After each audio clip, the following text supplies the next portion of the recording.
98.5, the Sports Hub app. Game 7, Boston trails by 2.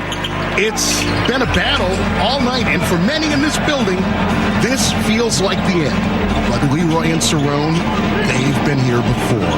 Leroy lurking, eyes locked in, and he pulls it loose. He's got the steal with 5 seconds left. He looks up, finds Cerrone. Cerrone catches, steps into it. A 3 for the win. He hit it. Cerrone from downtown. Leroy to Cerrone. They have done it again. They've done it again. My chest. So before we come on, obviously, you get to hear Gasper and Murray. Phenomenal show. Great show. And we come in sometimes 2 to 5 right after. And I sit in the same seat as Jim Murray, and it's warm. And I don't know how to feel about that. I really don't know how to feel. Like, it's warm. Should I let the heat escape first? But it's comfortable. Just had to put that out there. Cerrone, what's going on with you, man? Man, what's going on, man? What's going on with you? Hey. I'm doing good. I'm feeling great. I had to hang my jersey up in the rafters for the second time, man. Okay. All right. A brother's getting married.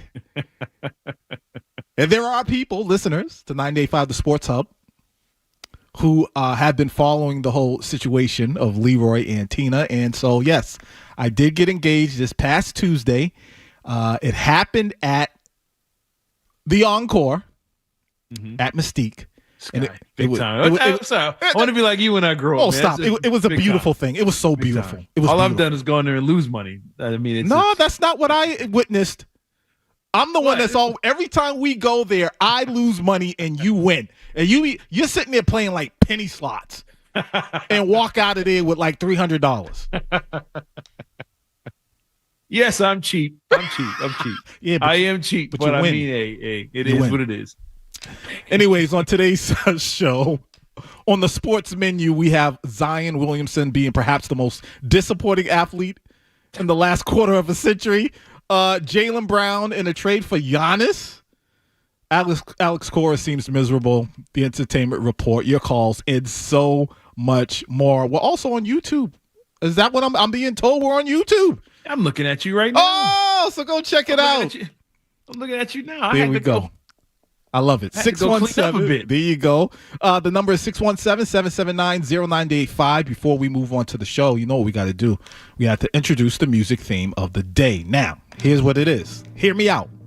The lack of cookouts being had in recent years is something that a lot of us have noticed and complained about, including myself. I can't take myself out of that. However, I was reminded that my generation, guess what, y'all? We the uncles and the aunties now. We the uncles and the aunties now that should be throwing those cookouts.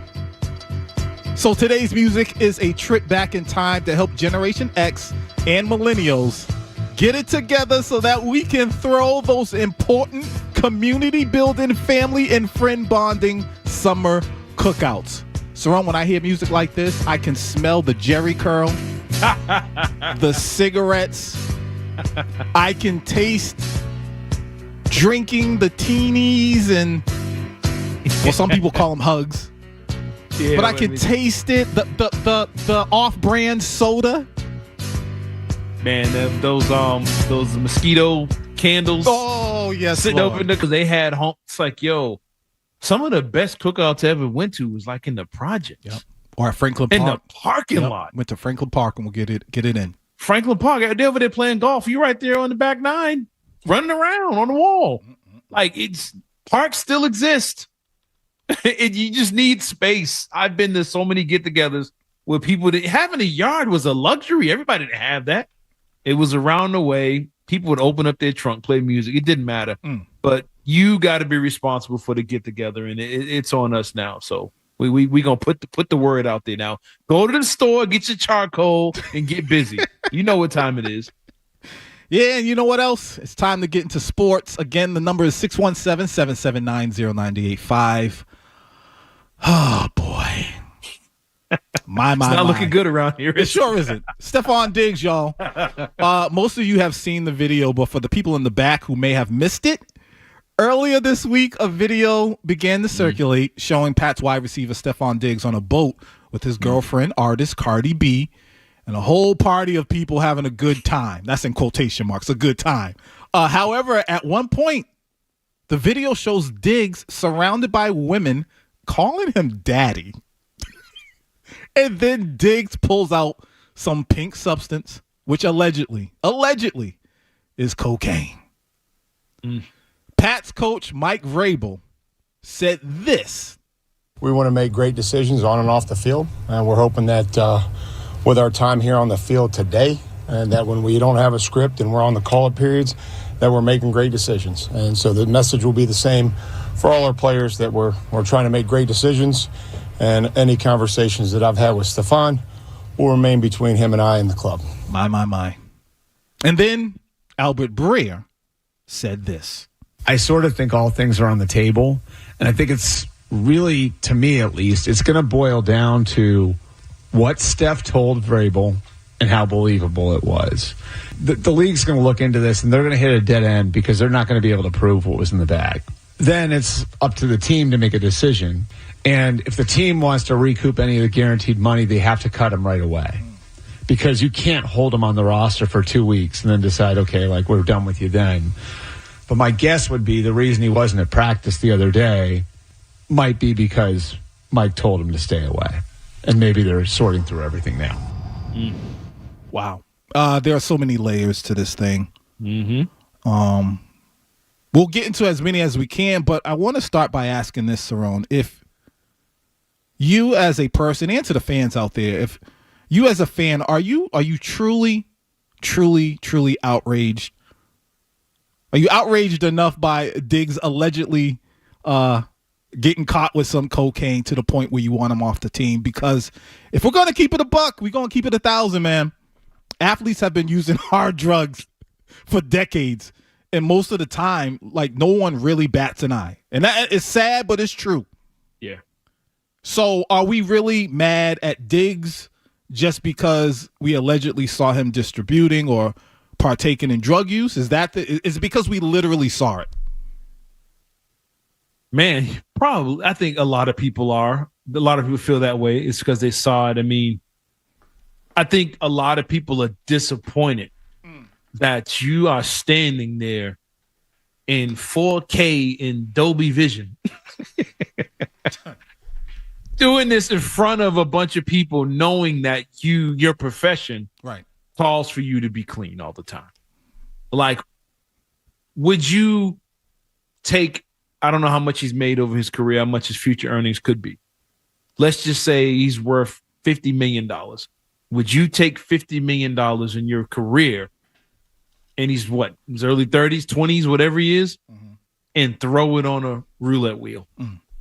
It's like, is it worth the risk? Are you that dumb to where you just like open that? He's going to say it's not this, it's not that. I think people are disappointed that he put himself in a situation that this is even a question. Yep. If you are going to be on a boat with that many people, if you're going to be anywhere, athlete, superstar athlete, I don't care if you're a low-level athlete, you have to be careful enough not to put yourself in dumb situations. First of all, everybody, phones in the bag. The way you do when you go see a concert. I don't care if it's Dave Chappelle or Kevin Hart or Beyonce. You throw the phone in the bag. You can't bring the phone on the boat. Or we got a lock box, some lockers, whatever. Everybody throw their phones in there because we don't want nothing getting out to people making assumptions about what we're doing up here. Right. We're going to have a good time. We're all here. Herm Edwards, don't present. But there was somebody, a traitor amongst them, who was literally standing there with perfect clarity, like with a GoPro. Yep. Just zoomed in on him like, yo, what? Then he pops it open. There it is. And not only did the person record it, the person put it out there. Yeah. Now I feel like I need to say this. And I know you, Cerrone, so I feel like I can speak for you. And if I'm wrong, correct me. We're not condoning what Diggs absolutely not allegedly was a part of. Right. But what we're saying is, and again, I'll say it.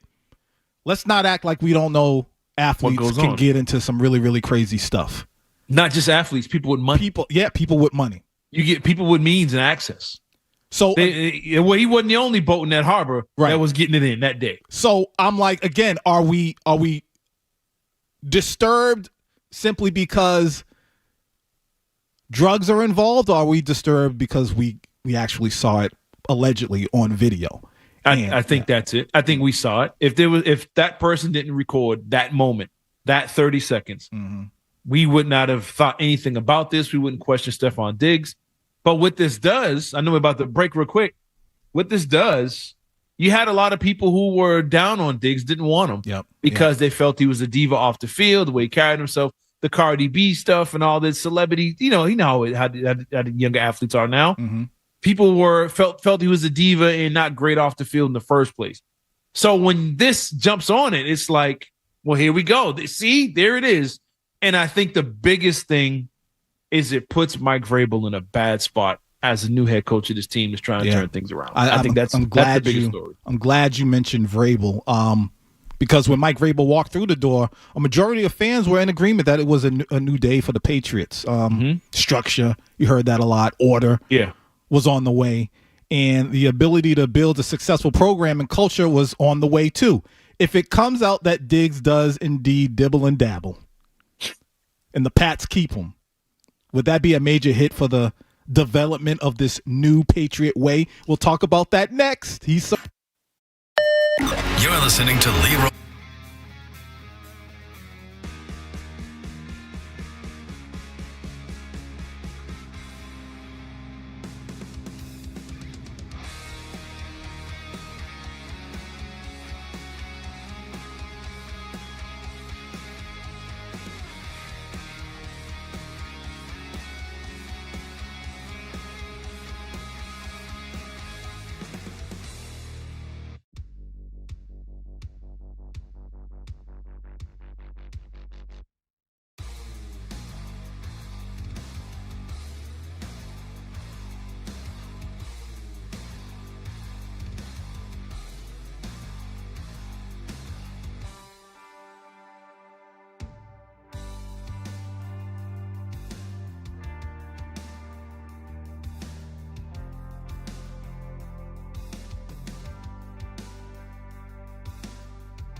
Taking your calls, giving hot takes. Leroy Irvin and Cerrone battle on 98.5 The Sports Hub.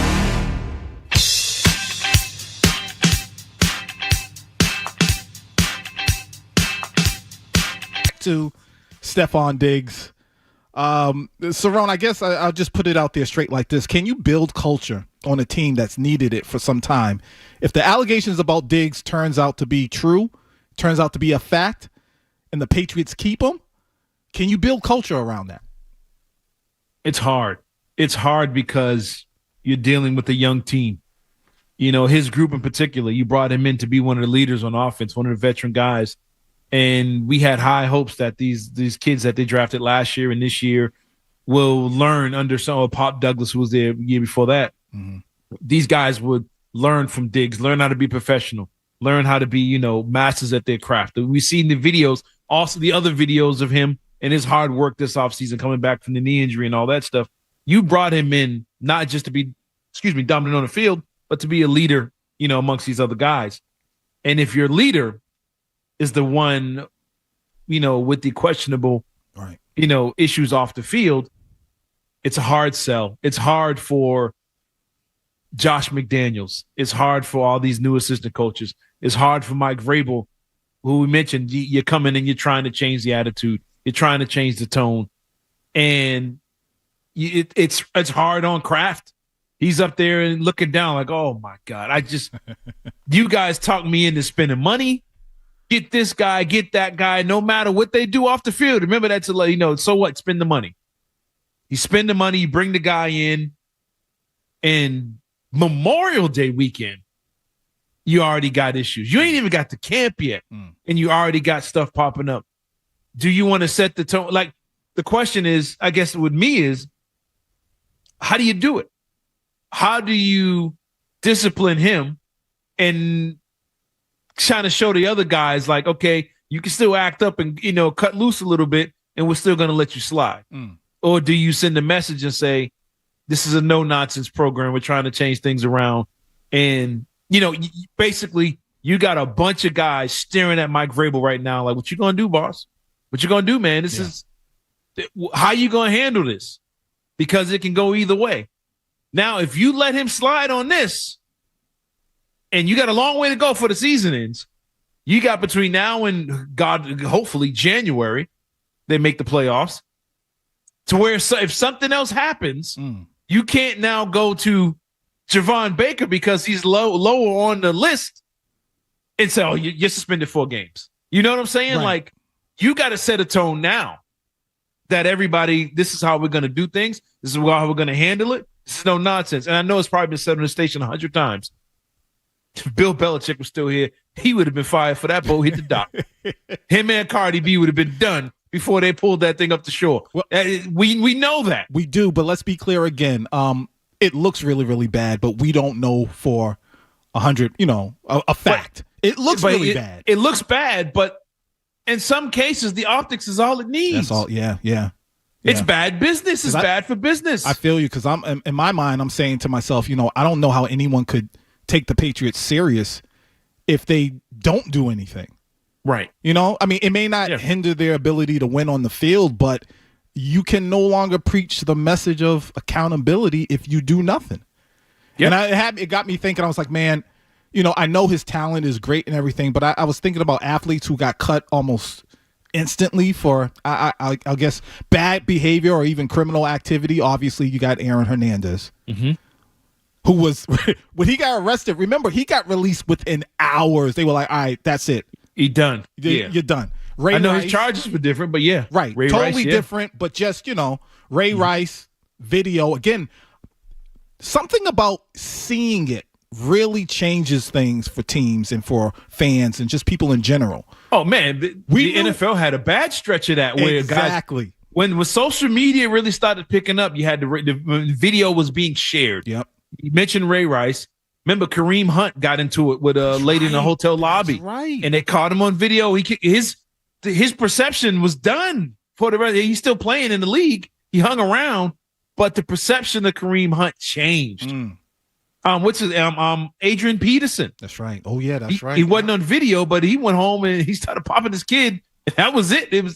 we viewed him totally different after that.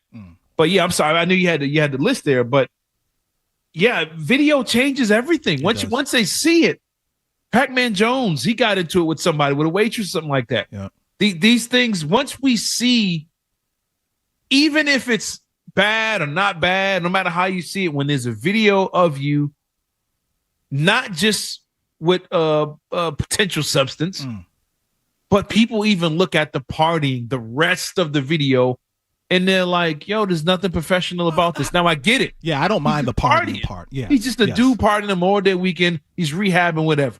We get that. But in this day and age of social media, even little common things that once it's on video, it gets debated back and forth if it's right, if it's wrong. And sometimes organizations, businesses, your job, they don't want to deal with it. Like, you know what, man, we're good. If you're doing this, we just got to OTAs. What's going to happen 4th of July weekend? What you doing Labor Day weekend? What's birthday parties? You think that's the last time him and Cardi B going to be out somewhere? That's some celebrity get together? No. And all this stuff comes into play now because of this one incident. And I wouldn't say fire the dude, throw him off the team. Right. But there has to be some kind of discipline that everybody else has to follow. Yeah, 617-779-0985 is the number. Let's go to Ron in Medford. What's up, Ron?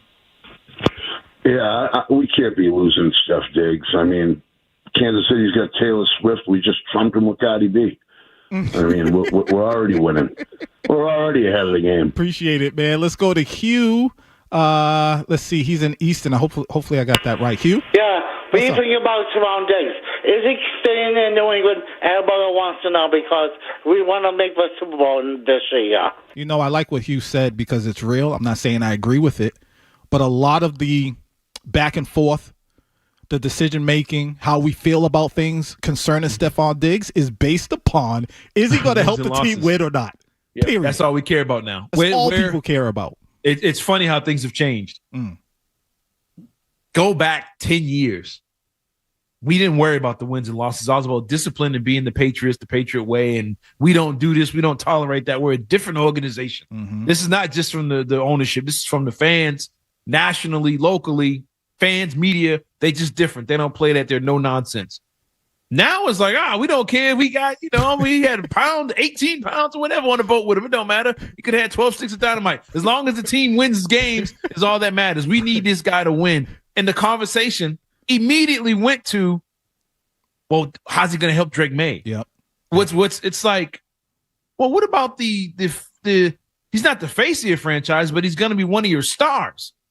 What about the optics? What about your team? No, we don't care. We need to win 10 games and get in the playoffs. That's all that matters. And it's like, well, then you've really lost your way. Are you selling your soul to win a couple more games? And here's the other factor. We don't know when he's going to play in the first place. So you could low-key throw a suspension in there and just say, oh, he's out because of his knee.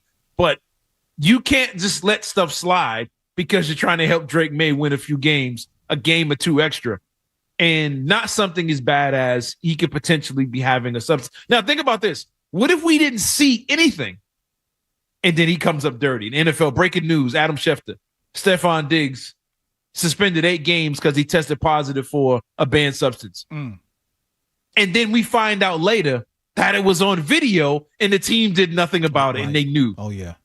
Think about where it could have gone then. So Mike Vrabel has some serious decisions to make, but I think he has to find a way to put his foot down as the new head coach with a young team and send a message that, like he said, this is no nonsense and we're not what we were last year. Stay tuned for more from Leroy and Cerrone on the Sports.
and Cerrone on the Sports Hub. The whole celebrity thing. Let's go to the phones. We got Mike in Providence. What's up, Mike? What's going on, guys? Thanks for taking my call. No doubt. I'm in the car with my girlfriend. We're just riding around, and we were talking about this Stefon Diggs thing. While catching a bunch of passes and for a bunch of yards, scoring touchdowns, that should be a priority. But I think you guys are missing something with the whole thing. Shouldn't the ultimate goal be able to be with a woman, and then with that be able to hit on multiple other women and demand they call you daddy? I mean, honestly. Mike, I don't know. That's not a goal for me. Them. That was pretty hilarious. I guess it is a goal for a lot of guys. But when it comes to football, especially the New England Patriots, the message that was supposedly sent after Mayo left and Vrabel came in was order, structure, discipline, accountability. This messes that up. It really, really does. Let's go to Matt in Boston. What's up, Matt? Hey, guys. How's it going? Good. I just want to say I love your show. You guys talk about sports in a real rational way. I appreciate that. But I think I know exactly what Vrabel should do. First day OTAs can mean the entire team first meeting and just say, look, here's the thing. We all know about what Stefon did.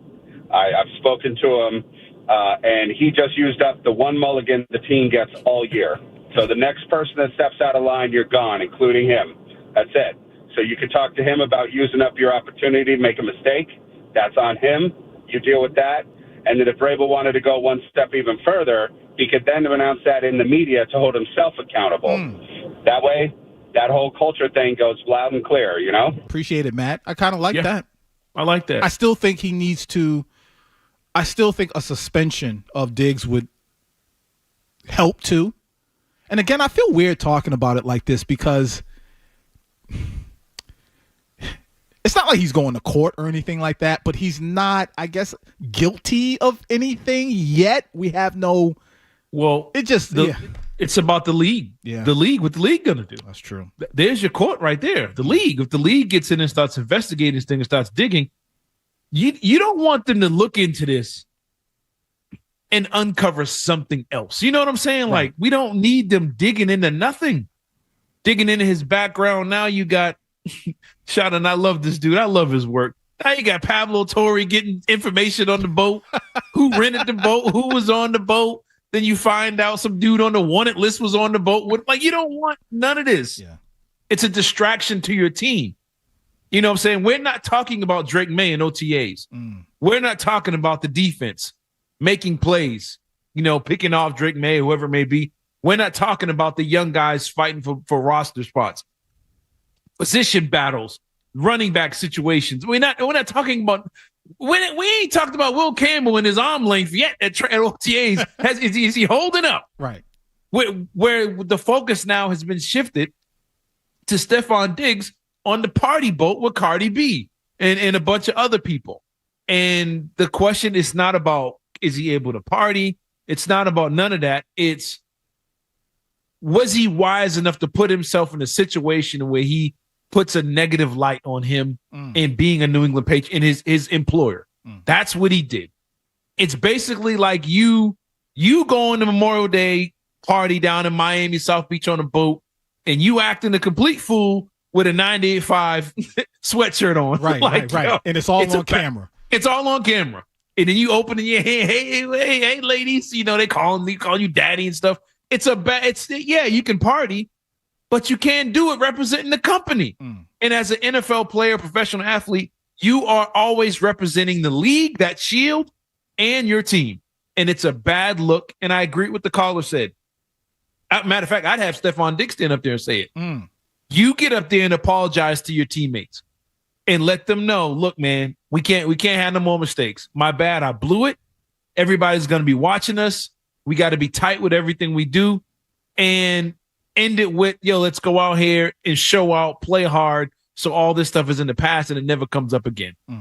I agree with the caller. This is it. This is y'all last shot. Now, if you find them in private, I mean, Schefter's going to find out. Bria going to find out. But if you find them conduct detrimental, all this other stuff, fine. Just get it out the way and let them know you're no nonsense. And something has to be said to the team. If I see anybody else on so much as a rowboat in the Charles River. Done. Sipping so on you got to anything. send a message. Sipping on. I don't care if you had. Remember the little candies with the stick and the little powder. Oh yeah, I don't even want to see you sticking the powder at the Charles River on a dinghy. I don't care what it is. You better not go down a water slide. I want to see nothing the rest of the summer. Yeah. And you got to send a message that you're going to be no nonsense, or we're going to be looking at Mike Vrabel and his coaching staff and everybody else. Totally different. Totally different. But the same way we looked at this team last year under Mayo when we said they're undisciplined, when Baker was getting into it with state troopers on the highway, at the airport, when Barmore with the police, all these things that happened last year, we said, man, they're out of control. Now we're going to be looking at them like, man, nothing's changed. So they have to say something, do something, and get this behind them and start showing out in practice so that can steal the attention away from what's going on off the field. All right, 617-779-0985 is the number. Cerrone, real quick, we got about a minute and a half. All right, so you, let's say, put this imagination hat on. You're a high-profile athlete walks into your office. They got some baggage, and they're trying to either clean up their image or reignite their career. Sounds familiar, right? But they tell you that they're thinking of dating a well-known celeb. Let's say somebody like Cardi B. What advice do you give them? You got 1 minute. Don't do it. What you doing? You Stefon Diggs. You worth $100 million. Right. That means 100 million Cardi B's that would love to be your girl. Why would you pick the one that TMZ is following 24/7, is in the middle of a spat with one of the members of Migos about children? You just jumped in the fire with somebody who's dealing with stuff on their own that's going to be linked to you. Or we've already seen them in cars together. We done seen them in limousines on a party boat, and he ain't caught near pass yet. Right. It's not Cardi. It's not Cardi B. It's what Cardi B's celebrity brings to you when you're trying to rehab your image or your career. You've just got the Shade Room, TMZ, and everybody else in there, millions of followers, to now pay attention to not only you, but the New England Patriots in a different light.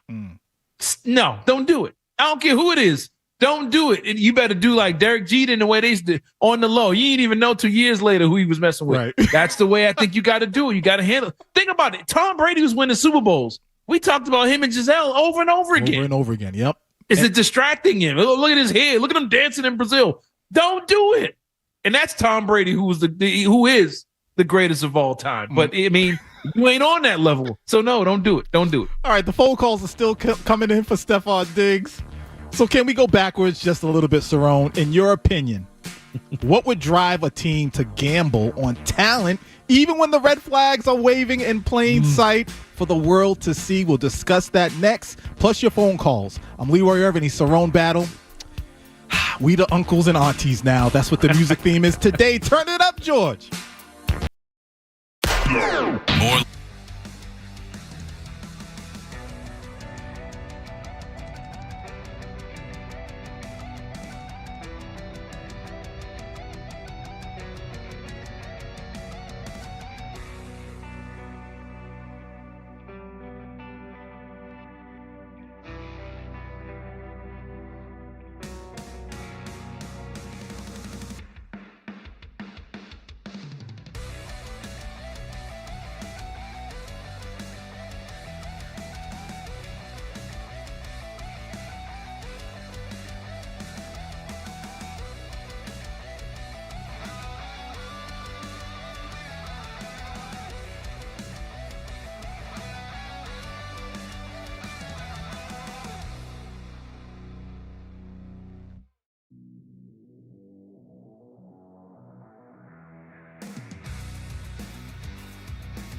Now, Leroy Irvin and Cerrone battle on Boston's home for sports. 98.5 The Sports Hub. Seeing Cardi B twerking, had no idea what else was going on that boat, and then lo and behold, that pink stuff.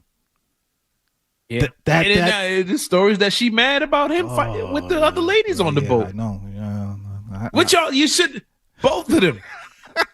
Why did you invite everybody on the boat if it's? Yeah, I know. Why would you put yourself in that situation? I know. Y'all could have had the private yacht with the two of you in the staff, and none of this would be a story. I get it. Real quick, shout outs to everybody who's checking us out on YouTube Live. We appreciate you. Again, the number is 617-779-0985. Cerrone, I was going to ask you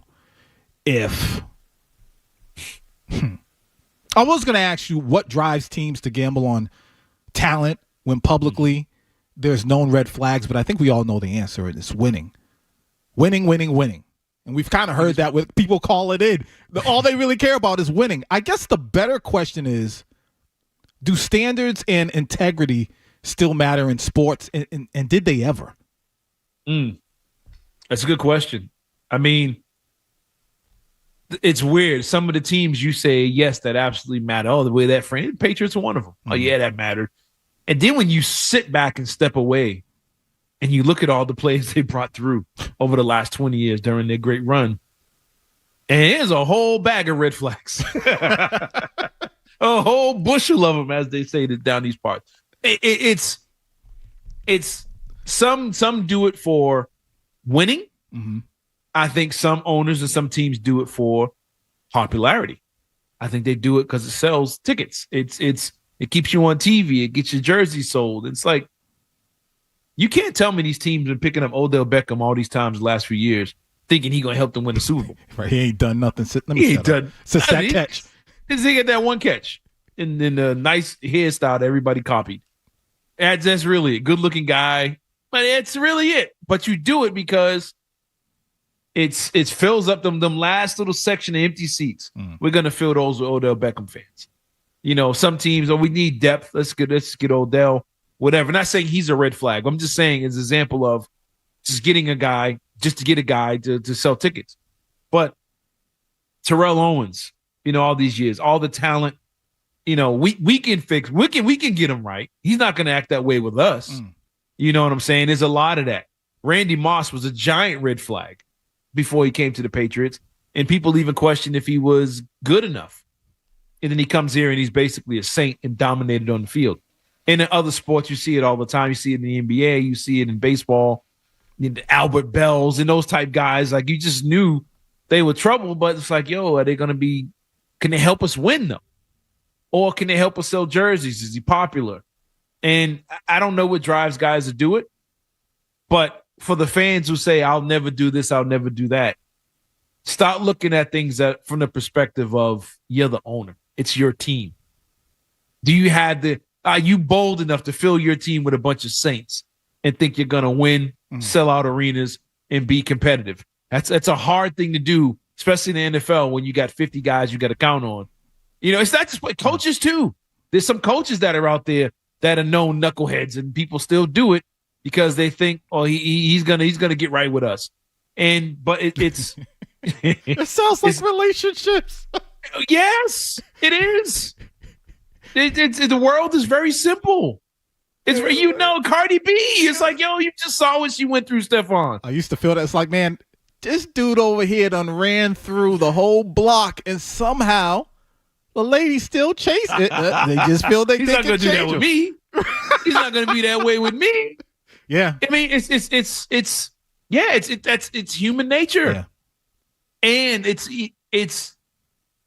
I don't know if it's like a built-in challenge, like. No, I think that's part of it. I think that's part of it. That's a good. Is it like, like I said, even with relationships, like, but I'm still, he's still the big fish in the pond. Yeah. I'm still going to grab him. I'm going to love them to the point where they change. And in sports, I'm going to support and encourage and do all that stuff, and they'll change with us as an organization. That type of thinking. Hey, go ahead. Sorry. Go ahead. No, you mentioned when we started the show. I know we're going to get into it in a little bit. but the Zion Williamson. Oh, yeah. There's still some team right now, like, I'll trade for him today. Which is crazy. Knowing his injury history, I don't even know if it's injuries or him just not really wanting to play. There's a little Ben Simmons in there. Mm-hmm. All the talent in the world. He's still, as soon as you think like, man, he's out of shape, he's hurting. Yeah. And then you see a clip of him throwing the ball off the wall, catching under his leg around the back with pants on. And you're like, wait, he's the equivalent of the cheating partner coming home and saying, hey, I got myself together. I went and got some help. I'm good to go now. And you say, all right, come on back in. And then they act like a fool again. But him is like the 8th time. Right. How many times is he going to keep doing it? And the Knicks, I'm not even going to leave the Celtics out of this. I'm shocked they trade Jaylen Brown for somebody like a Zion. I wouldn't be surprised because he's not going to do that with Brad Stevens. He's not with this new ownership, not with this fan base. All that Boston media going to be so hard on him. Man, they'll trade for that dude tomorrow. If New Orleans Pelicans said, we'll take Porzingis and Drew Holiday, you take Zion Williamson. Before they got to W and Williamson, Brad Stevens is signing the paperwork and on his way to New Orleans to pick up Zion. Oh, man, 617-779-0985. Russell in California. What's up, Russell? Hey, guys, you guys are hitting the point on everything. We, the Patriots as an organization, we need to figure out how to hire our labor, which are the players. And that everyone in the front office still has a job. And we need to look at that. We're trying to do and get more talent, and we're doing that. But I feel like we don't have a direction, and it's hard to support the team like we did in the past decade when this is going on. Your thoughts? I mean, you're already hitting it, but. Appreciate it, Russell. I think there were definitely issues beforehand, but Bill Belichick and his crew did a better job of hiding it.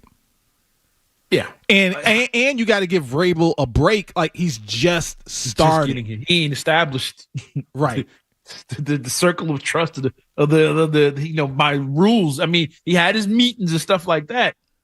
But Belichick, that was a decade in the making. He didn't come in the door with that. Yeah, I think was he head coach the whole situation when who was it? Was it Ty Law and Terry Glenn? Whole situation come back from Canada, whatever, from Buffalo. They had gotten some trouble. They was testing him early on. Right. If Belichick was here, here's the thing. Would he get rid of Diggs or whatever? I don't know. But here's one thing I do know. Stefon Diggs would have got on that boat with just Cardi B and people he trusted. Yep. Because he would have known from jump, this dude don't play. I'm not going to put myself in that situation. Put them cell phones in the bag, and we're going to throw the bag overboard. Yeah, but that's a major part. You're saying that's a huge part of it. But you're saying put the cell phones in the bag. I think in the past, social media phones weren't a concern. And so players were probably doing the same thing. There's probably some former players. Minnesota Vikings, the famous boat situation. Things were going down. But today you got to be, I don't want to say smarter. First and foremost, you shouldn't be doing that to begin with. But if you are, you got to be careful. Listen, we got to take a quick break. When we get back, speaking of red flags, Zion Williamson is being accused of some horrendous activity. How disappointing overall has his career been? Plus a trade proposal that has the Greek Freak coming to Boston with Jaylen Brown and others getting shipped out. From the Tell Your Type Studios, WBZ-FM and HD1. It's not just the games. It's Toucher and Hardy, Zolak and Bertrand, Felger and Maz, Joe Murray. For Boston sports fans, it's 98.5, the Sports Hub. Beasley Media Group Station. Essential Sports Hub headline, presented by Celsius Energy Drinks. All right, the Red Sox 5-game losing streak is over. Here I put the A on the end. That's that true Boston accent. It's over as they beat the Braves, 5-1. They'll play each other again this afternoon at 4:10.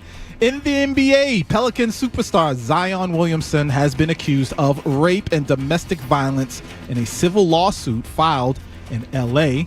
Through his attorney, Zion released a statement saying the allegations contained in the complaint are categorically false and reckless. Game 6 of the Eastern Conference Finals between the Pacers and Knicks goes down tonight at 6. The Pacers have a 3-2 series lead. And in Major League Soccer action, the Revs and Montreal tonight at 7:30. The Sports Hub headlines are brought to you by Safety Insurance, providing comprehensive coverage for your auto, home, and business. Ask your independent agent about safety. I'm Leroy Irvin. Your next update is in an hour. To us, Boston pride runs deep. I'm a Bostonian! This is Boston's home for sports. Bow, bow, bow! 98.5, the Sports Hub. Two local guys, lots of local sports talk. Leroy Irvin and Cerrone battle on Boston's home for sports. 98.5, the Sports Hub. And social media ruined it? So it ruined it because everybody think now I got to have this $1,000 private chef come in. Right. With crab legs and lamb chops and steaks, gold leaf, everything. It's got to be all service. Yeah, it's like it's got to be right. It's got to be this fancy high-end event. And it's like, if I can't do it, then I'm not doing it at all. Oh, I'm not going unless it's that. I don't want to be seen at this broke event. And it's like you said, we would go to somebody's house not even knowing it's a cookout. Yep. And it'd just be a bunch of people hanging around the stairs with the music playing. And then you see smoke come around the back of the house. Oh, they're back there on the grill. I grab burger, hot dog, and reach in the cooler and grab whatever's cold and walk out. And sit out front and laugh and talk about the Knicks and Pacers like we did in 95. Yep. That's all it was. Got to bring it back, y'all. And we gotta, don't be afraid to look normal. That's all it is. Don't be afraid to be you. And I think we just so caught up in that we can't just have a simple get together. And I think that's the problem with the younger generation. Well, hopefully we're doing our job by using this platform. Stefon Diggs was at the house of the cookout. Right. He wouldn't be in the trouble he's in now. You ain't lying. He had to go be on a boat. Yep. Moving on, just a heads up that the details surrounding the Zion Williamson allegations can be triggering to some, so you've been warned, but I'm going to go ahead and give you the details right now. A woman is accusing Zion of rape, sexual, physical, emotional, and financial abuse that allegedly happened over multiple years. Obviously, I'm not going to claim that he's guilty. Nobody can. I don't know if he's innocent. Yeah. I don't know. Nothing. No one knows anything. Yeah, that would be stupid to sit here and be like, throw him under the bus or praise him or say she's lying. We don't know. But I'm willing to admit, Cerrone, that when I heard the news, I was stunned, but I wasn't blown away or shocked because his off-court life is in the headlines more than anything he does on the court when he's actually on the court.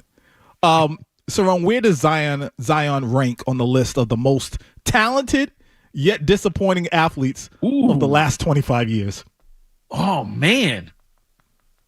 You know what's weird? As much as I want to put him at the top, I'm like, yo, he's still like, if I'm not mistaken, he's like played more games than Embiid. It's in a weird way. It's like, yo, as soon as you think he don't play, you see somebody who really don't play. Yeah, but see, I can't put Embiid in front of him because, yes, Embiid has issues. But you don't really hear anything about off the court stuff. Off the court. Well, he ain't doing nothing on the court. He ain't there either. But Zion's not doing anything on the court either, and he got off the court issues. Yeah. But we look at, here's the difference though. Somebody like Embiid, yo, they literally talk about that dude like he top 5 dead or alive center of all time. Like they already have him up. If he scores 30, they act like it's the only time we've ever seen a center score 30 points and make a jump shot. It's the greatest thing we've ever seen. Zion, it's always a year, but Embiid is like, oh no. When he's on, he's the most dominant. Karl-Anthony Towns, this playoff run has gone farther than anything Embiid's ever done in his career when it comes to winning games. And we don't look at that. We just automatically treat him like he's something. With Zion, we don't put him on that level. So it's like we expected him to be great, but no one really expected him to be one of the top 5 power forwards of all time. I think that's an expectation. I think is a huge part of it. I look at somebody like Kyrie Irving. I put him up there. But his Cerrone coming out of high school. Kyrie was labeled him. Yeah, but the anticipation for Zion to make it to the NBA and absolutely that's YouTube. It was YouTube. We fell in love with the YouTube. Yeah, but he has all the talent in the world. He just can't stay on the court, partially because, well, not even partially. I think he don't want to. That's part of it. I don't think he wants to play for New Orleans, but I would put him high. He's high on the list. But we said 20 years? Yeah, the last. See, like, for instance, I know people might call in and say, well, what about Hernandez? And I'd be like, okay, I hear you. But he was dominant when he played. He was. I just feel as though Zion's talent level is just, it may not be that much higher, but I just feel like it's higher in basketball than Hernandez's was in football. Yeah, because the weird thing is, I don't have the numbers right in front of me, but when Zion does play, when he's on the court, oh my God, it's 27 a night on anybody. He dunking on any. When he does play, he puts on an absolute show. You're never out there like, I don't see it. Right. He'll just be out there dominating. Then you're like, oh, he's out 5 weeks. Like, wait, when did he get hurt? But I think that's just him not wanting to play in New Orleans, trying to force his way out. Cerrone, I can't think of any athlete in any game with that type of talent who has been that disappointing in the last 25. Ben Simmons easily for Zion the past year to be. You don't think Zion's talent was better? Well, Ben Simmons is different. We were looking at him like more of a Magic Johnson type, and he was. His first 2 years, he was an all-star.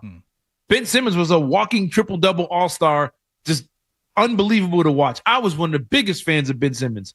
Like, yo, this dude is dominating in a different way at a point guard position that we just don't see anymore. And then dude just was like, I quit. Like, I'm not playing no more. I'm done. I've made my money. But, man, I know there's some NHL fans, some MLB fans out there that know of other guys that were like, yo, he is him. And then you what got a waste. Nothing. What a waste. Let's go to Chuck in Boston. Chuck, what's going on? What's up, boys? Hey, I just want to say one quick thing. It takes me like 5 years to like people on the station, and I immediately like both of you guys. I just started to like Jim Murray on the Felger and Maz show, okay? He's been on for like 7 years. All right, well, with that being said, Cerrone, are you betting on him for the over every night? Because it sounds like you like this guy. And let me tell you something. I don't watch college basketball ever. But when this guy was coming out, all I heard was he's the next LeBron James. He's the next big thing. He's incredible. And, you know, you can't even compare Embiid to him because I heard a little bit about Embiid. Oh, he's like a 4th overall pick and he's an injured tall guy. He could be good. So don't even compare him. With Zion, all I heard was he's the next LeBron James. He's the next big thing. I remember him busting out of his Nike shoe. Everyone was talking about that. He was on every station, every coverage across the country. The guy sucks. I don't care if he puts up 27 a night. He's a slob. He sucks, and he's an underachiever. Appreciate it, Chuck. Cerrone, how do you feel about Chuck?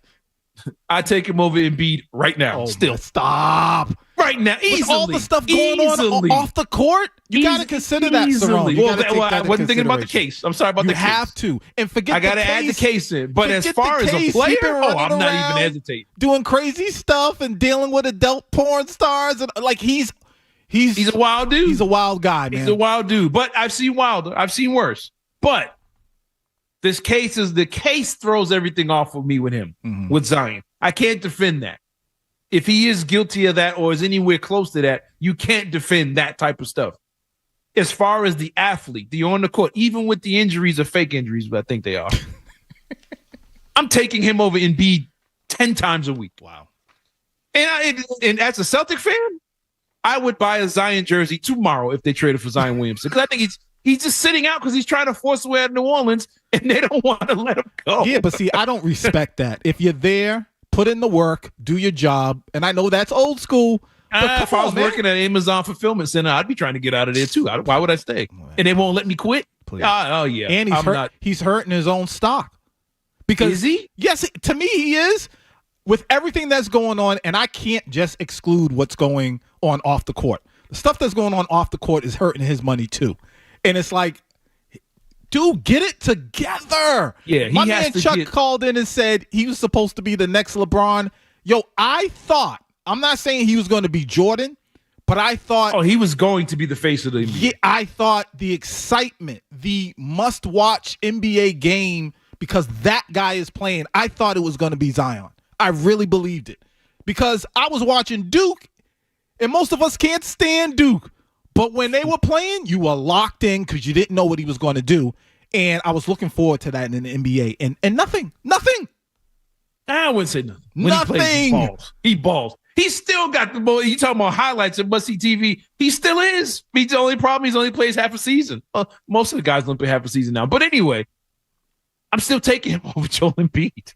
I just think the kid is in New Orleans. Nobody cares to watch them. They're not a good team. It's a terrible organization. It's a terrible market. If Zion was doing what he did already and was playing for the New York Knicks, it'd be a completely different. Dog, they are hyping up Bridges and bums. I get it, but the I also market think, controls everything. I think New York fans would be upset with him too. And no, I they would wouldn't. Yeah, Carmelo Anthony for missing half of all his games. They won't care. Probably more than they half. cheer for Karl Anthony Towns. We said he was soft and didn't care too.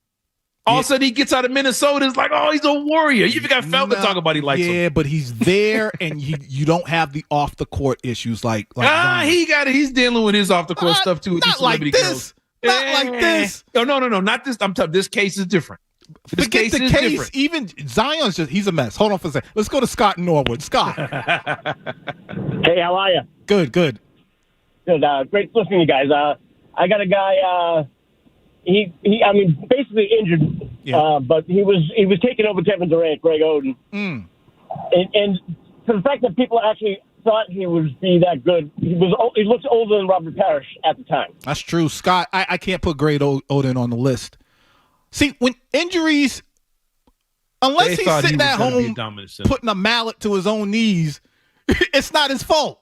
Yeah. What can you do? Injuries take it away. Well, but that's the case with Zion. It's injuries. No, part of it is he won't stay in shape. But here's the thing, though. I think the out of shape thing is so overblown because we always say, man, he's out of shape. He's out of shape. And he's doing 360 windmills under the leg with pants on. It's like, yo, his out of shape is better than Jaylen Brown's in shape. No, but he does that. And it's like, it's not out of shape. He don't want to play for New Orleans. No, sir. He does that when he's out of shape and then he's away from the game and then he gets in shape. Then here come the videos. Then he makes his return and then he gets out of shape again and now he's out. It happens over and over and over again. I've never seen him look out of shape. I've never seen him play and you're like, man, he just can't get up and down the court. He can't get the ball over the rim.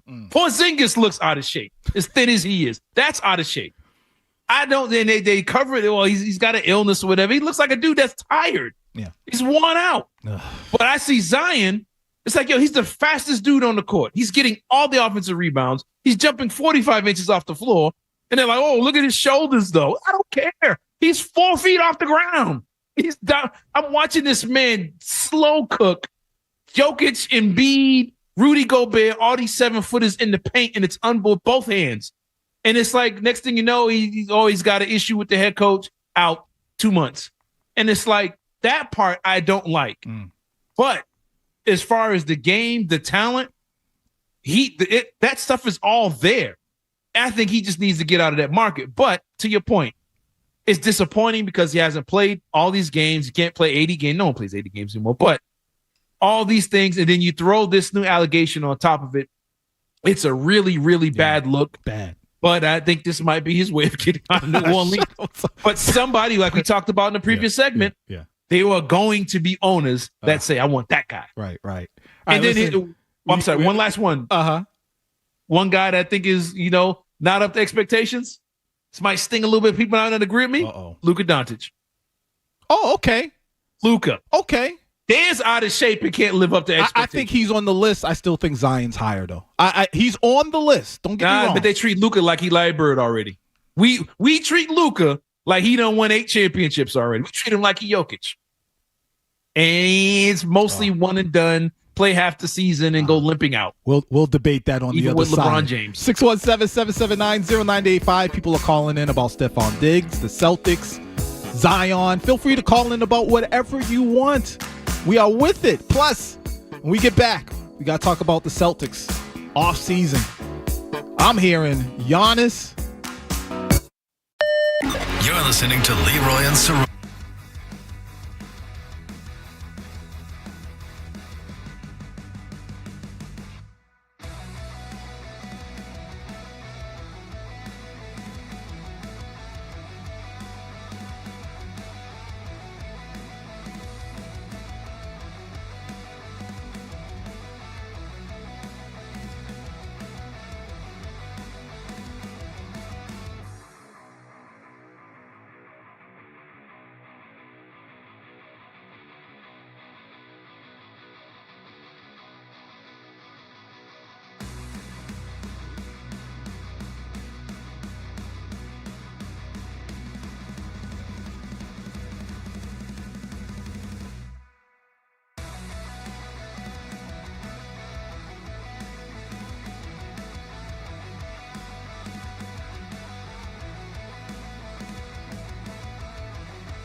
Now, Leroy Irvin and Cerrone battle. Leroy and Cerrone on Boston's Home for Sports, 98.5 The Sports Hub. Still clear for you.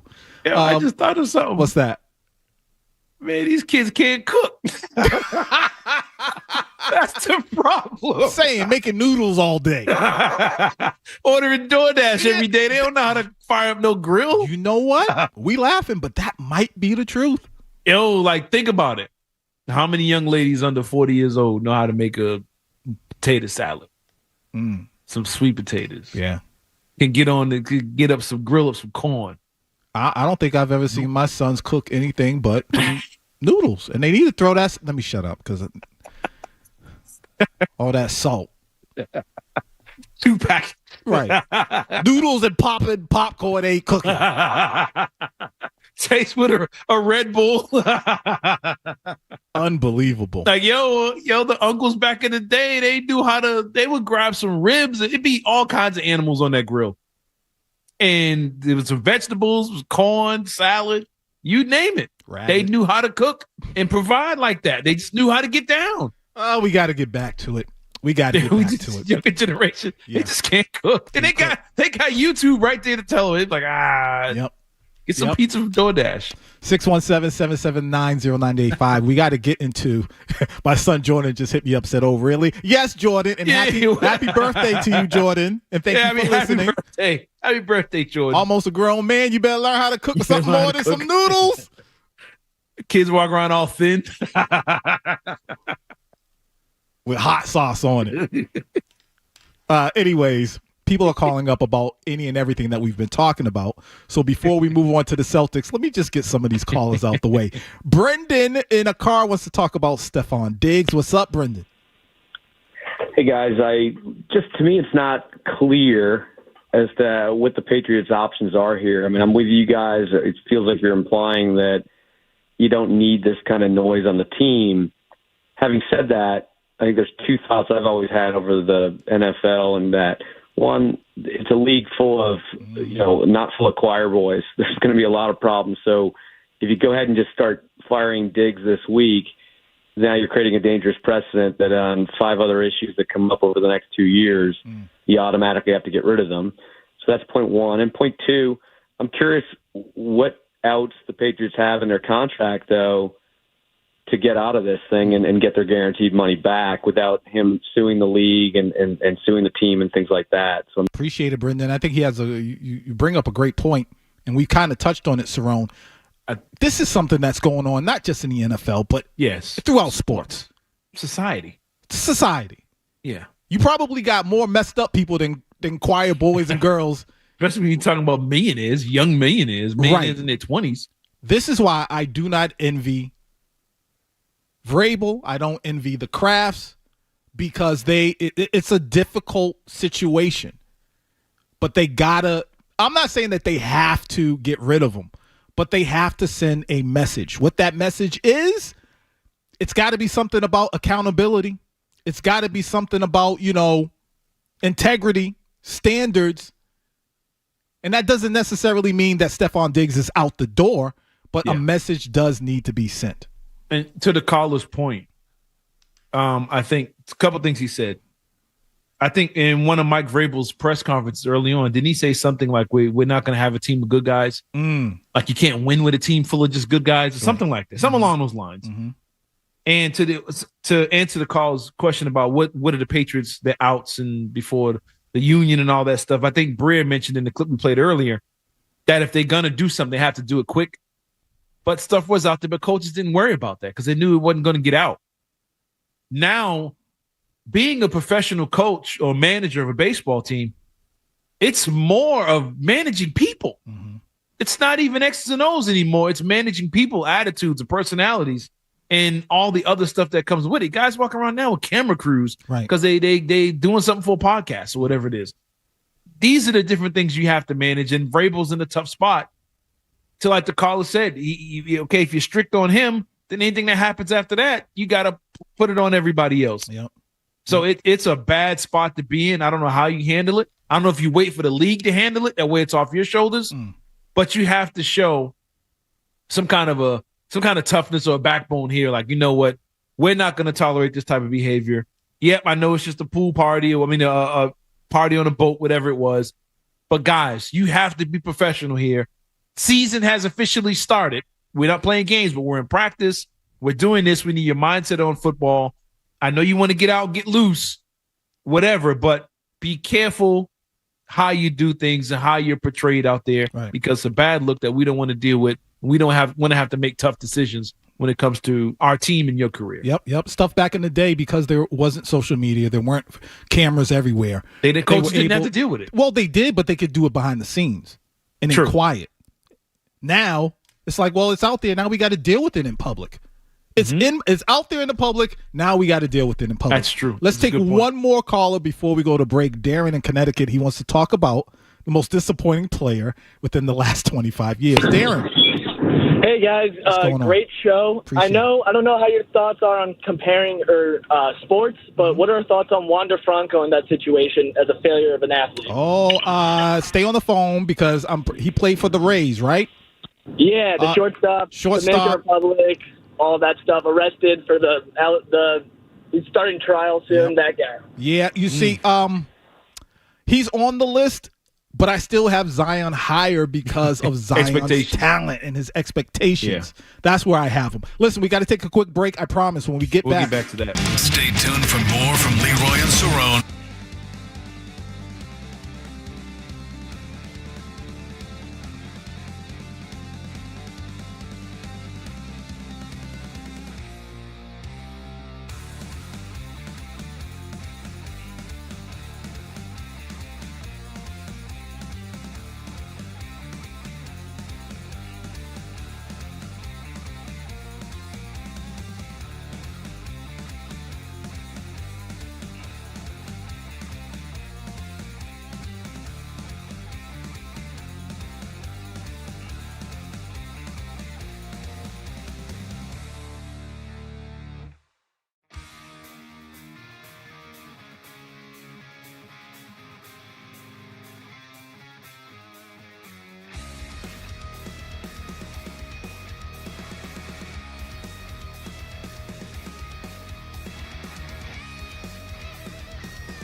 Taking your calls, giving hot takes.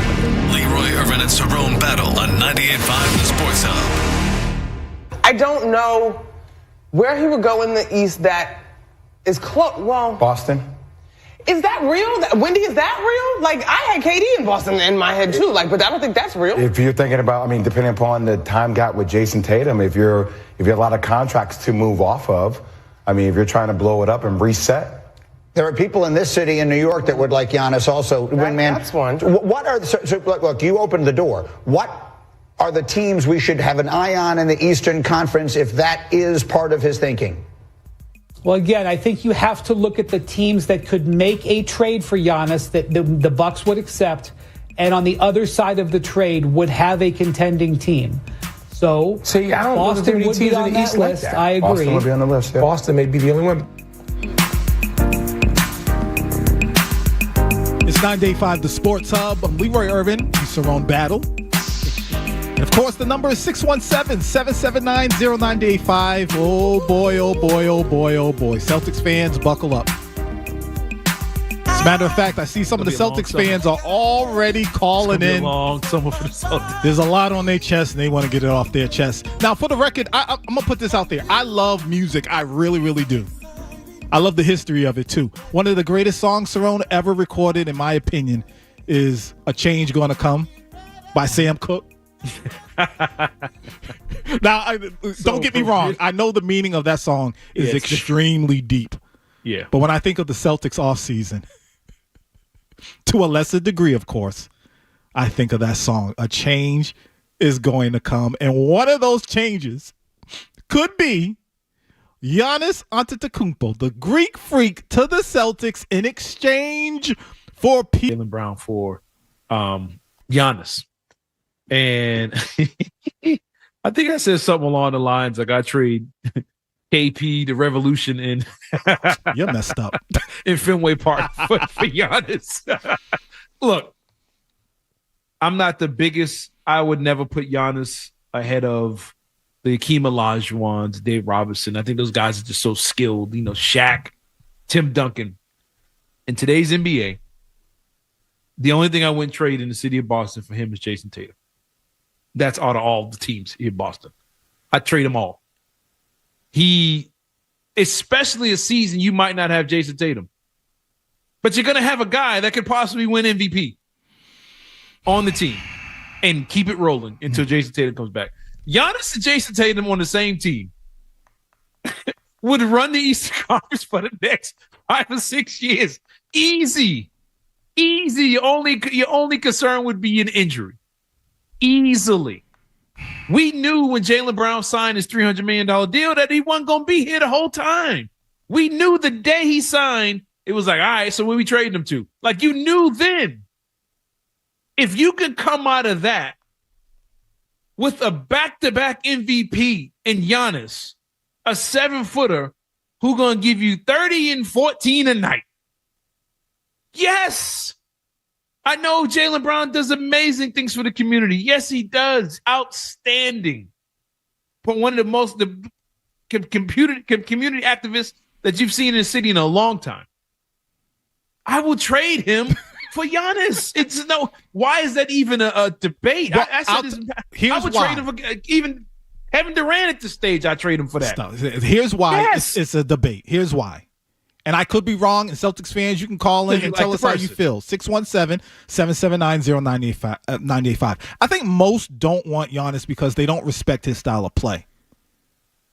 Don't listen to what I'm saying. Because when we've had to go against, the Celtics had to go against the Bucks, one of the main things that we would complain about is say, man, this dude, he's relying heavily on his athleticism, running through defenders. And I think folks will argue that he lacks finesse. Now, hear me out, Cerrone. Then you got to look at his age. I know 30, he still got time. But then you got to look 10 years. Let's say. But then you got to look at the direction of the league. And this is something I don't think people have considered. It seems as though, and we've seen it in the playoffs, that physicality is making a strong return. So the question is, I'm just going to speak for myself. Can he be the same player if defenders are allowed to be physical with him? Especially because you don't see great footwork. You don't see him doing post-up moves and all that. It's being brutal. It's beating people up. Now, what happens if players are allowed to hit him back and be more physical with him? Can he be the same player? I think that's part of the reason why. Obviously, people love Jaylen Brown. They love what he's done on the court. They won a championship with him. They love what he's done off the court. But I think that's part of the reason why people are hesitant to say, yeah, do that. One trend that's going in the NBA right now, and I've been big on this since the season ended, that the Celtics had to do. You need a 7-footer. Mm-hmm. You absolutely need a 7-footer who is a monster on the glass and somebody that can make people change their mind in the lane. You can't tell me that Porzingis not being 100% is one of the reasons that they weren't able to handle the Knicks. They need that in the paint. That's one of the key things. The teams that are left, you had Miles Turner in Indiana. You got Karl Anthony Towns. You got Chet Holmgren. You had Rudy Gobert. These are the teams that were making it far. You know what I'm saying? Mm-hmm. The Cavs won 60-something games. They had 2 7-footers down there. You know what I'm saying? You got to OKC has Hartenstein and Chet. You got to have something big in the lane. And the Celtics right now, you got Al Horford might be out of the league, might be retired. KP done. Cornette's a free agent. You have no size. Giannis gives you the size. Okay, it's more physical, whatever. Jaylen Brown's numbers across the board dropped too. He wasn't efficient. He wasn't efficient in the playoffs. He wasn't efficient in the regular season. He's got knee injury. He's got to get knee surgery. He's banged up. He's a couple years behind Giannis, but he just as banged up as Giannis is. Physicality got to him. But if I can change Jaylen Brown and I can get a 7-foot Jaylen Brown exchange, yes. That he fills your center position. He feels your toughness. He feels the rebounding category, the shot blocking category. Now when Jason Tatum's on the court with this dude, guess who ain't getting double teamed? Guess who now is free? Right. When they drop that ball down into Giannis, guess who's free? You want to shoot 53-pointers? Guess how easy it's going to be now with Giannis standing down there in lane and everybody has to watch him. Now, Hauser, if he's still here, or Derek White, if he's still here, these Peyton Pritchard, these jumpers are now wide open because you have somebody you absolutely have to worry about. And he is not going to shoot 12 threes in a game, thank God. 617-779-0985 is the number. Celtics fans are calling in Cerrone. Let's go to Isaiah in Boston. Isaiah, what's going on? Nothing much. Cerrone, you're out of your mind if you think this is going to happen. You sound like every commentator who got excited when Dame went to Milwaukee. Oh, he's going to open up the pick and roll and this and that. I was the one guy that said that wouldn't work, by the way. Go ahead, I'm sorry.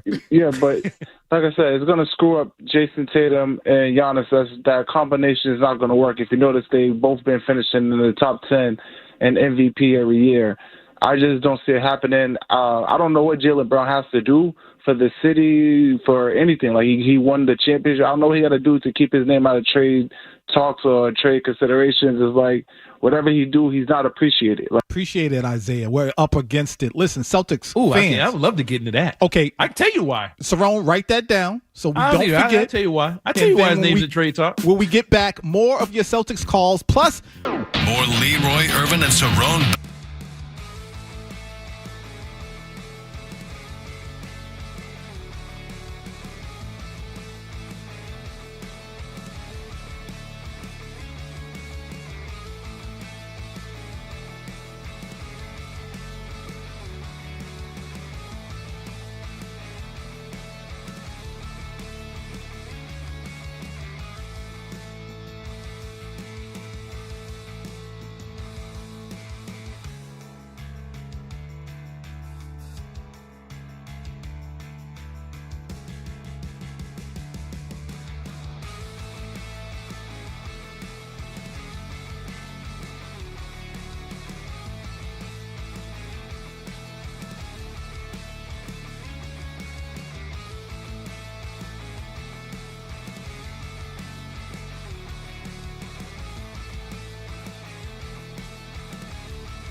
Leroy and Cerrone on the Sports Hub.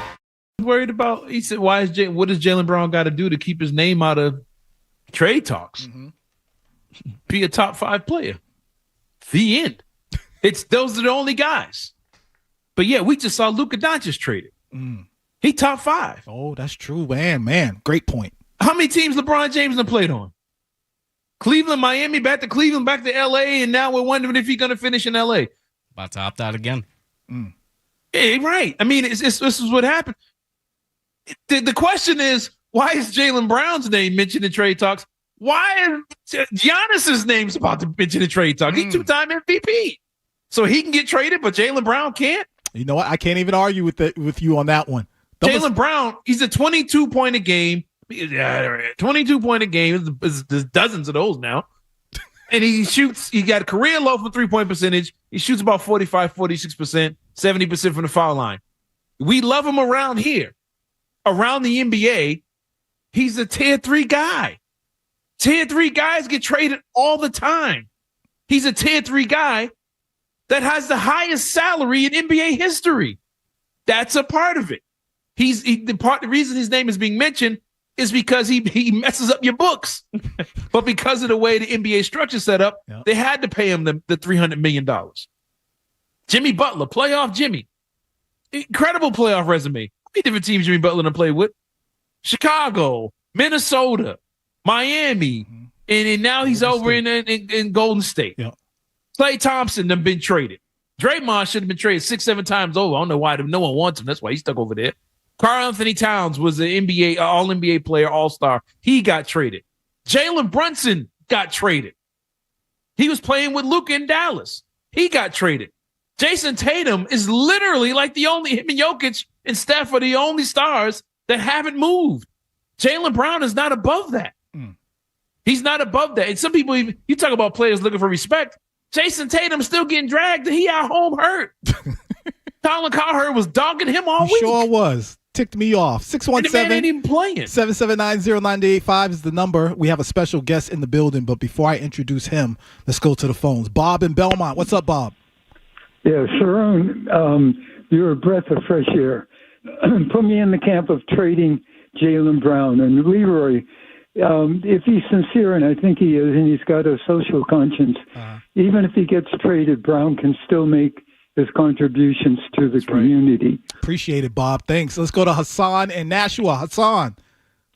Hey, I think that like the chemistry that Jaylen Brown and Jason Tatum have together for years, because there's a picture of them together. I think it was from the AAU days. I think that's something special that you don't see in the duos of all time, like Kobe and Shaq. I'll hang up. Thank you. That's a good point, too. I feel like we got to take chemistry into consideration. It is. But one thing I would say about on-court chemistry, Jason Tatum, the most chemistry he had with the players on this team were the centers. Him, Al Horford, Tatum, and Luke Cornett. I talked about it all season. Replace that pick and roll with Luke Cornett with Giannis. Jason Tatum running high pick and roll with Giannis would be one of the most unstoppable duos we've seen in this franchise. That wouldn't even be debatable. The same looks that Cornett was getting off that pick and roll, imagine it's Giannis now. On the open court with Giannis on one wing and Tatum on the right. Are you serious? That's 2 points. Automatic 2 points. Wow. That tandem right there. I know I'm not saying, and the call a couple calls ago said, "Oh, you crazy if you think it's going to happen." I didn't come up with this. This is ESPN bringing this up. I'm just responding to what Windhorst said, the trusted guy, the insider. If it were to happen, if it were a possibility, I would not hesitate to make that move. And I wouldn't hesitate to trade Jaylen Brown for any player that we would look at as a top 20 player in the history of the sport. And that's why I've been so big on the Kevin Durant part. Kevin Durant played more games than Jaylen Brown did. And KD over in Phoenix. The Suns were disappointed. Yep. KD is a 50, 40, 90 shooter and get 27 a night still. Jaylen Brown ain't never been that good in his life. Jason Tatum and Kevin Durant on the court together, again, would be unbelievable. I know we like Jaylen Brown. We love the things he does off the court. We love the chemistry and the things they've done together in the past. I would not hesitate to move him for a guy that we look at and said, he might be one of the best to ever play basketball in the history of the sport. I'm not. No, Jaylen Brown, for a guy on that level, unless that guy is 40 years old and can't move no more, like I would say to LeBron, he's still balling at 40. But unless that guy is truly washed, no. But a guy that still give me 27 like KD or 30 like Giannis, oh yeah, I'm making that move easily. Celtics fans, call in 617-779-0985 if you agree or disagree with Cerrone. Call in. Before we go to break, I got to introduce someone. If you would, turn your microphone on. Just press on. I have a young man in here. His name is Gus Merhige. Did I say that right? Yeah, that's right. What's up, Gus? So here's the deal. Get closer to the mic, Gus. I went to a school event. My son goes to Lincoln Sudbury, Jordan. He's not in today. He was supposed to be, but today's his birthday, so happy birthday. And while we were at this event, he said, you know what? That guy over there, Gus, talks about sports all the time. All the time. I said, oh, really? And so I went up to Gus and I said, hey, Gus, I heard you talk about sports all the time. What are your interests and all this? And he, I said, you know what? Why don't you come on in and do a sports report for us? So Gus is here. Are your people listening right now? Yeah, I think my family's listening. Give them a shout out, man. Yeah, my mom and my dad. I think my little sister's watching. Yeah. They're listening. But yeah. And here's the deal. Yo, he's a senior and his graduation is tomorrow. So if you want to wish him the best, you can hit us up, 617-779-0985. We're going to take a break right now. Gus is going to give us the Sports Hub update. And then when we get back, we got the entertainment report, more Celtics talk. Somebody said Cerrone's losing his mind. We're going to talk about all that stuff. We're going to do it next. 9-5, the Sports Hub. George, you got to turn this up. When my kids were little, I had no business playing this for them, but they loved it, and it helped us clean the house. Check it out. It's 9-5, the Sports Hub.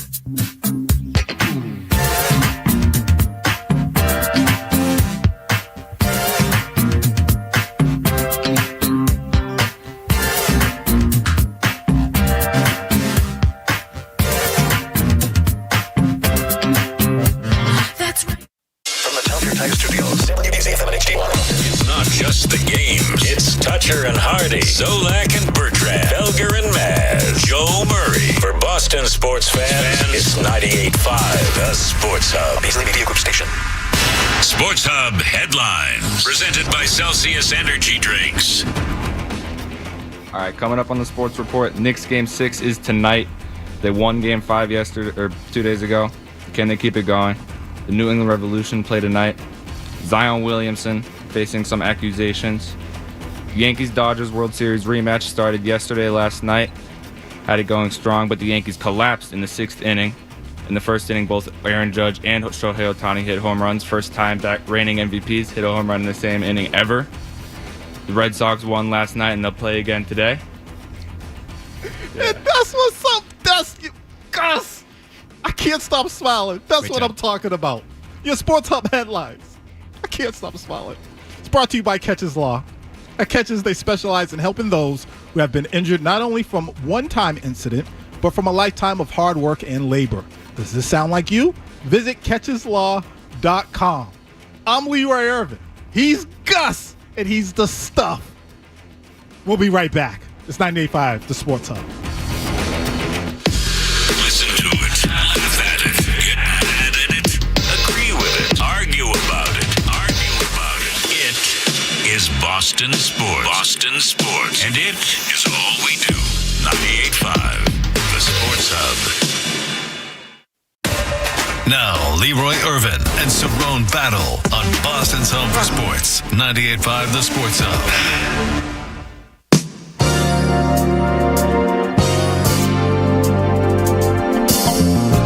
It's 98.5, the Sports Hub, and I can't stop smiling. Gus, I am so proud of you. I am so proud of you. Thank you. Again, if y'all want to wish Gus the best, he's graduating tomorrow. Lincoln Sudbury, 617-779-0985. Gus, what are you going to... Wait a minute. I got to tell everybody this. Do y'all know where he's going? Gus, if you would, tell the people where you're going. I'll be going to the University of Colorado next year. Sir! Let's go. Sir. Yes, sir. And what are you going to major in? I'm planning on majoring in integrative physiology. And I have no idea what that is. So what is that? So it's like a combination of exercise science as well as a little bit of biology and a little bit of neuroscience. It's very broad. Future millionaire Gus right there. Yep. Ladies, you blew it. You blew it. Gus is off the market. Yes, that's right. Gus, I just want to say, number one, I am very proud of you. We only met that one night. But I'm so proud of you. Cerrone and I absolutely wish you the best. We expect to see and hear great things from you. Whatever you want to do, whatever you put your mind to, your heart to, I'm sure you are going to accomplish so much. Your family, I know they're proud of you. They should be. Man, this has been great. This has been absolutely great. Thank you can so stick much. around. Again, people, if y'all just want to show love, there's nothing wrong with showing love. If y'all want to wish him well, he's graduating tomorrow.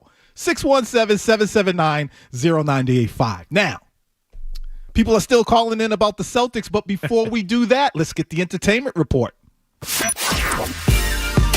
All right, so last year's NCAA Football 25 became the highest-selling sports video game based on dollars in the U.S. of all time.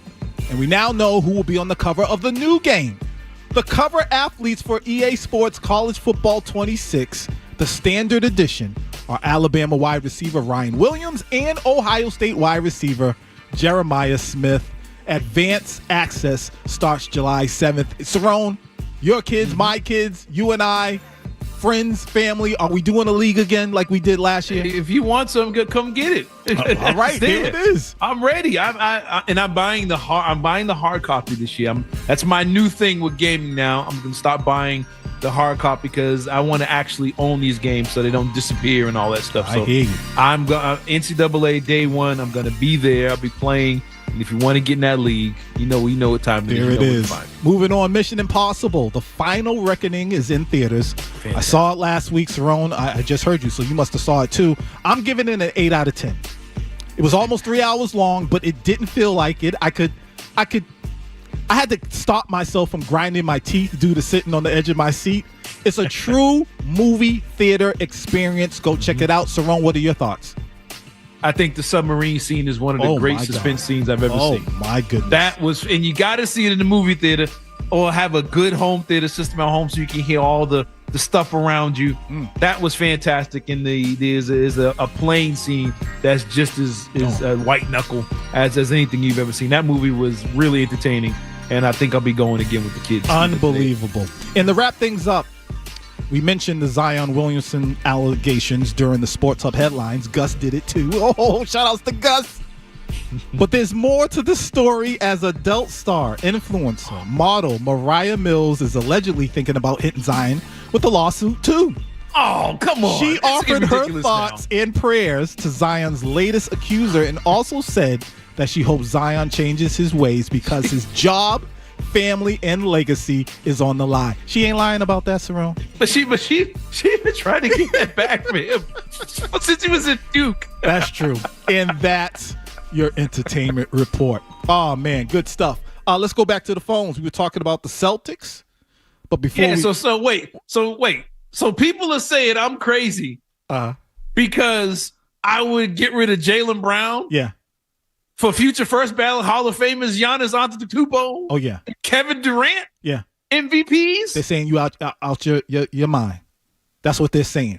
I know why I'm out of my mind because I didn't include Drew Holiday and Porzingis in the deal as well. Throw them all in there. I throw Lucky in there, the Garden, everybody in there. Come, stop. I'm out of my mind. Yeah. Stop. Before we go back to the Celtics call, we got to talk to Zach in Woburn. What's up, Zach? What's up, boys? What's up? What do you want to say? I got to give a shout out to my man Gus. I don't know you, brother, but I'm from Colorado. I'm from Denver, Colorado, East Denver. And my mom went to Colorado. My uncles went to Colorado. My sister went to Colorado. My boys went to Colorado. And I was Iowa State. But listen, it's an amazing place. It's an amazing campus, man. In your life, brother, and you should be very, very proud of yourself, man. That's right. Zach, your phone's acting up, but I think we got the point. Zach, man, so much. People got your back. They don't even need to know you to wish you well. I can't wait to hear what you do. Keep up the great work. Let's go to Isaiah in Boston. Cerrone, he said you are losing your mind. What's up, Isaiah?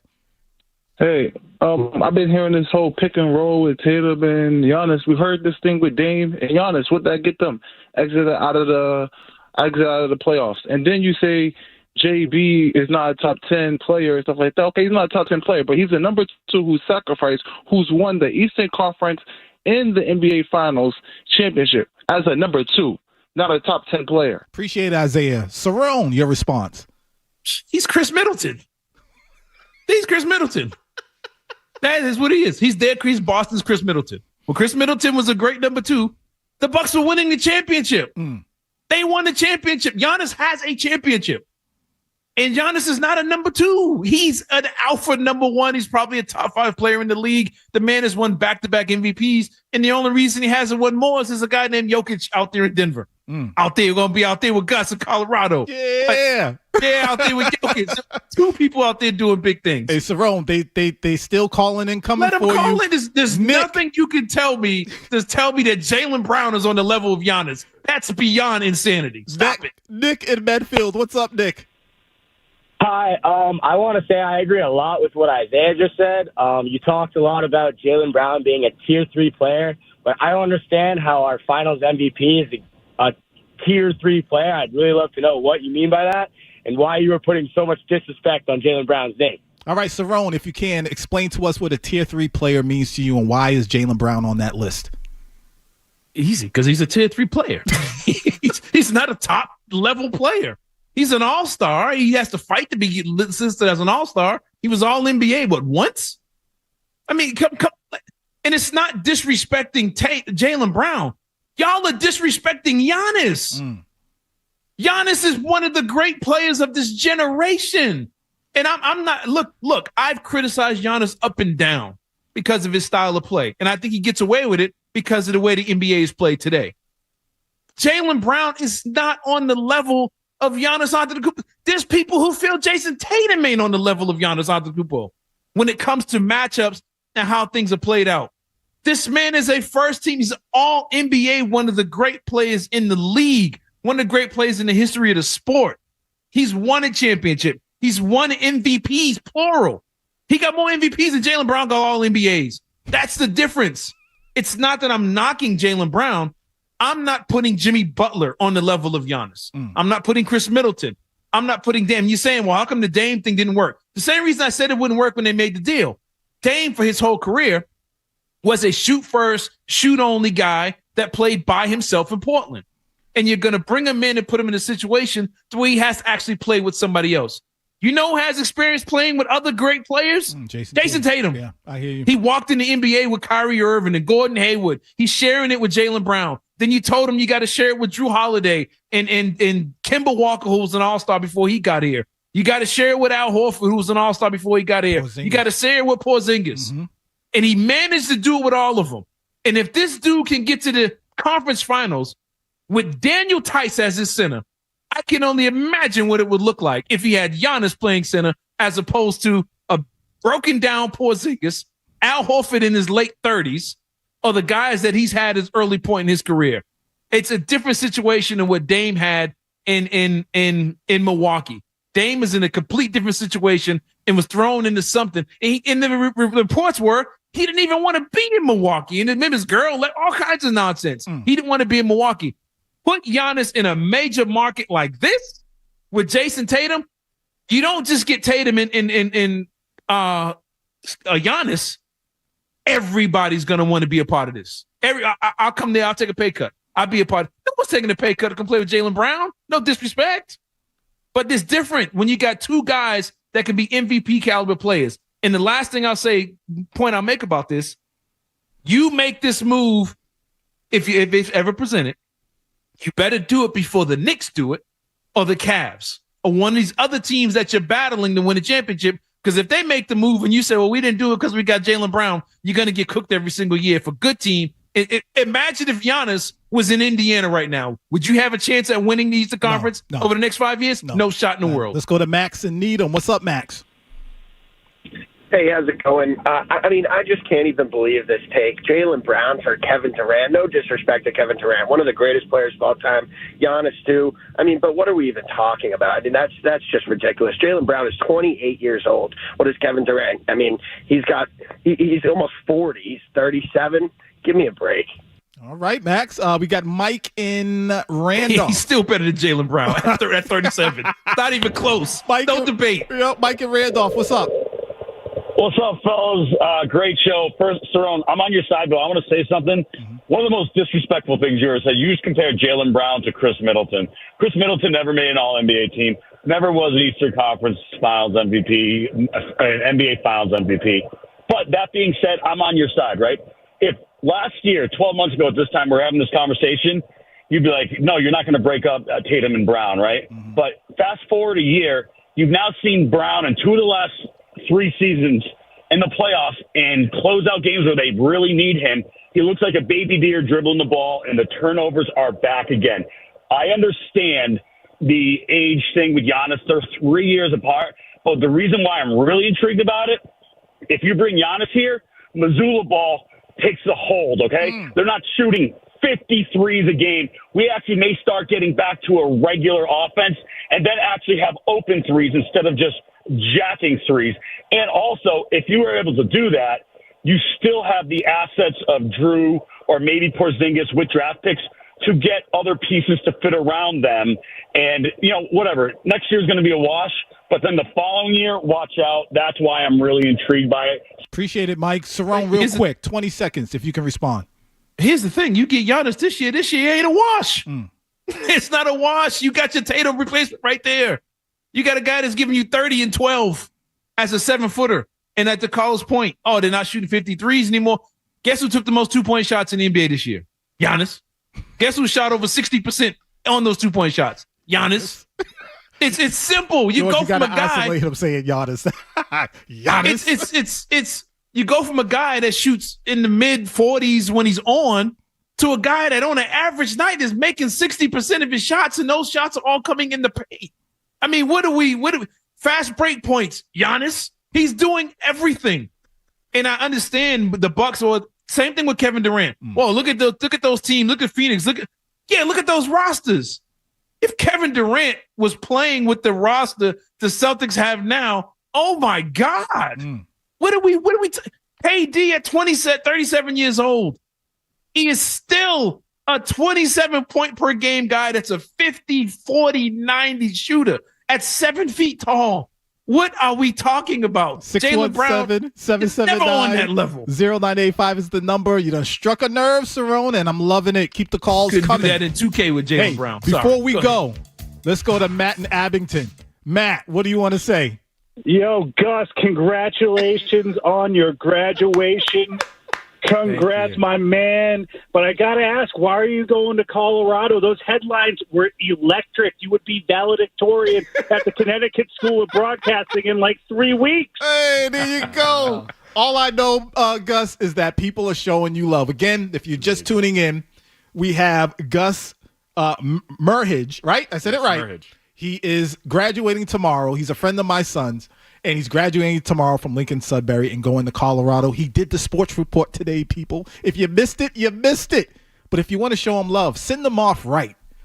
Show them that Massachusetts, New England love. Send them off right. Call us up, 617-779. You're listening to Leroy and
local guys, lots of local sports talk. Leroy Irvin and Cerrone battle on Boston's home for sports. 98.5 The Sports Hub. They're going to make trades. The Boston Celtics will have a much different roster next season, potentially. They'll definitely have a different roster. The question is just how severe as far as the movement is going to be for them. I think you look at Jason Tatum, of course, he's injured. Can't really trade him. That's really the face of your franchise. I think after that, it's really going to depend on what value can you get. I think teams are going to express a lot of interest in Jrue Holiday. Teams are going to inquire about Kristaps Porzingis. Teams are going to inquire about Jaylen Brown. And I think the Celtics are going to have to identify what value can we get for each of these players. Which player does it make sense to trade? Is there anywhere where we can get some players back that can help right now, potentially help us moving forward? We can get some assets for this team. Probably isn't going to be in the same place as far as contention. Yeah. But listen, you have Joe Mazzulla as your coach. You still have a chance potentially to get Jason Tatum back at the end of the season. If you keep Jaylen Brown, he's a guy that you have a lot of faith in to lead this team. $300 million. So I think they're going to do a lot of things to retool this roster. Sure. But again, there's a lot of question marks around Al Horford's future, Jrue Holiday, Kristaps Porzingis. We said it on this show. The Celtics will explore trades. They're going to make moves this summer.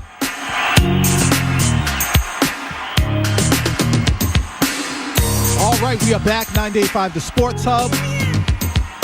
Y'all know the number. You gotta stop dancing. I gotta remember. So you know what you look like when you did that? What's that? Don't you say it. No. I thought you was going to say the Diddler. Who? Diddy. Because I did the Harlem Shake. Don't you say it. Nah, it's just way back, the old school, the original Beverly Hills Cop. And he takes them out to the club. Oh, yeah. And he's shaking his shoulder like, hey, Tack, you see that guy over there? But he never stops dancing the Nasty Girl the whole scene. It's one of the funniest Eddie Murphy clips ever. Oh, man. This whole Jaylen Brown, Giannis conversation has got the people going like crazy. Yeah, I just want to add something to that. Before you say something, Cerrone, let me just say, Gus, you can actually turn on your mic. Gus, I think he speaks for a majority of Celtics Nation.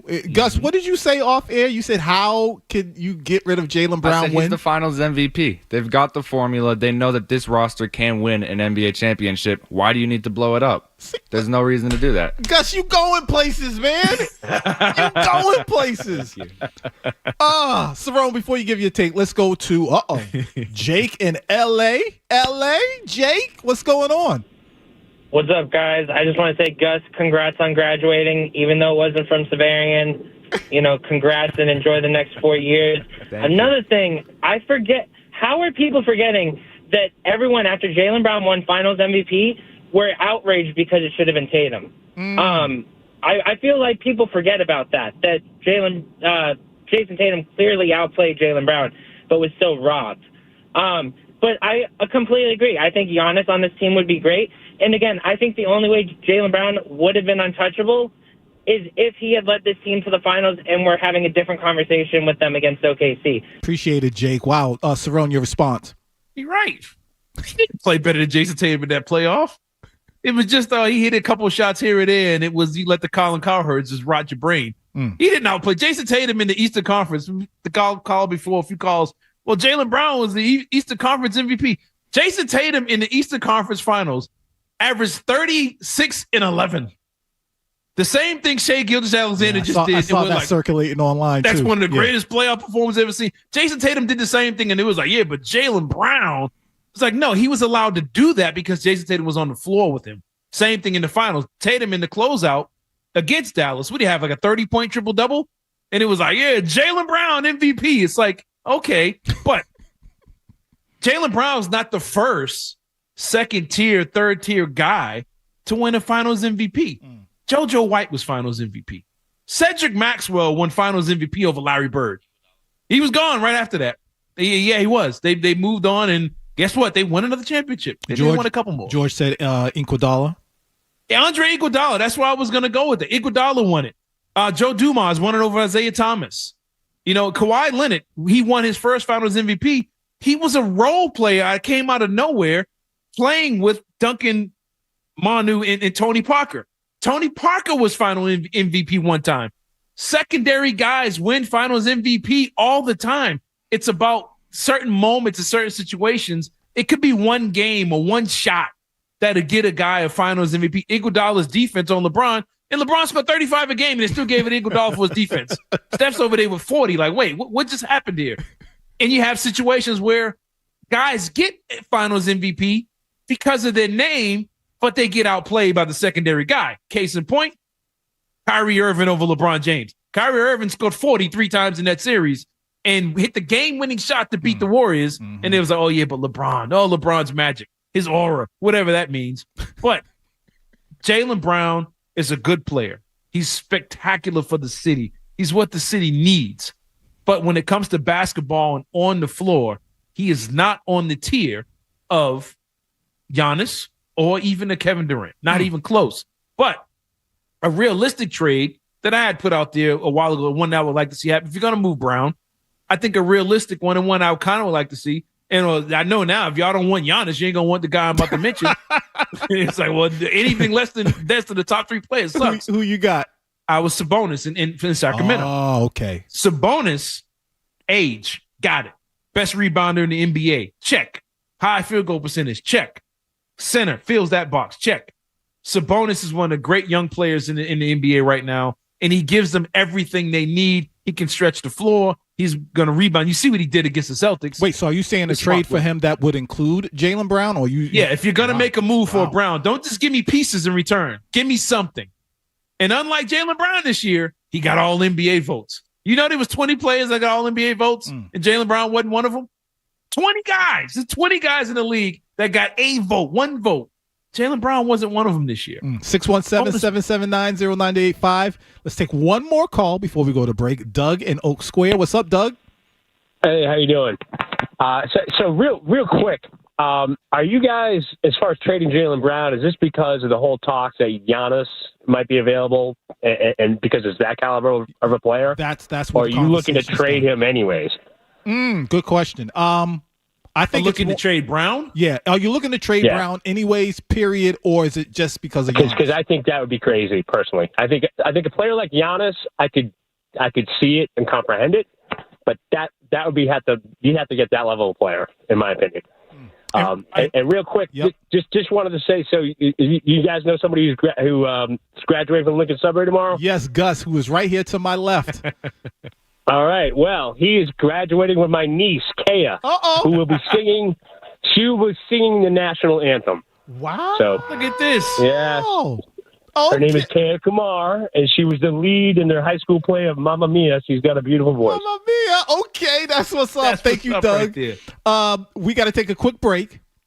Again, we have the one and only Gus in the building. He's graduating tomorrow. He's a friend of mine. Stay tuned for more from Leroy and Cerrone.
Now, Leroy Irvin and Cerrone battle. Leroy and Cerrone on Boston's home for sports. 98.5 The Sports Hub. Roxbury Roan, you know where to find me. Roxbury Roan. You know why I be on the sticks. There you go. When the NCAA drop them on there. I wish that GTA was still coming out this year, but I know. Yeah. I'm Grove Hall. Simple and plain. Grove Hall. You can find me on Xbox Live. Gus, do you want to give out your handle or are you good? Absolutely not. Okay. Because you already know how crazy you know. Speaking of crazy, apparently a lot of Celtics fans think Cerrone is crazy. Because he's willing to give up Jaylen Brown for Giannis Antetokounmpo. But real quick, we talked about this on the phone, and this goes right into what I was saying to you. Boston, New England is the only region in America that for some reason will not tolerate a superstar from somewhere else coming in. It doesn't matter the sport. It doesn't matter. It's like, it's bad, no matter how bad the team is. I'm not getting rid of my trash to get some other superstar. No other place says no to superstar. It's not even the trade. Don't even be in the works. You just be like, hey, let's trade Luke Cornett for Wilt Chamberlain. I will not. And it's like, what? Why? It's Boston is the only place.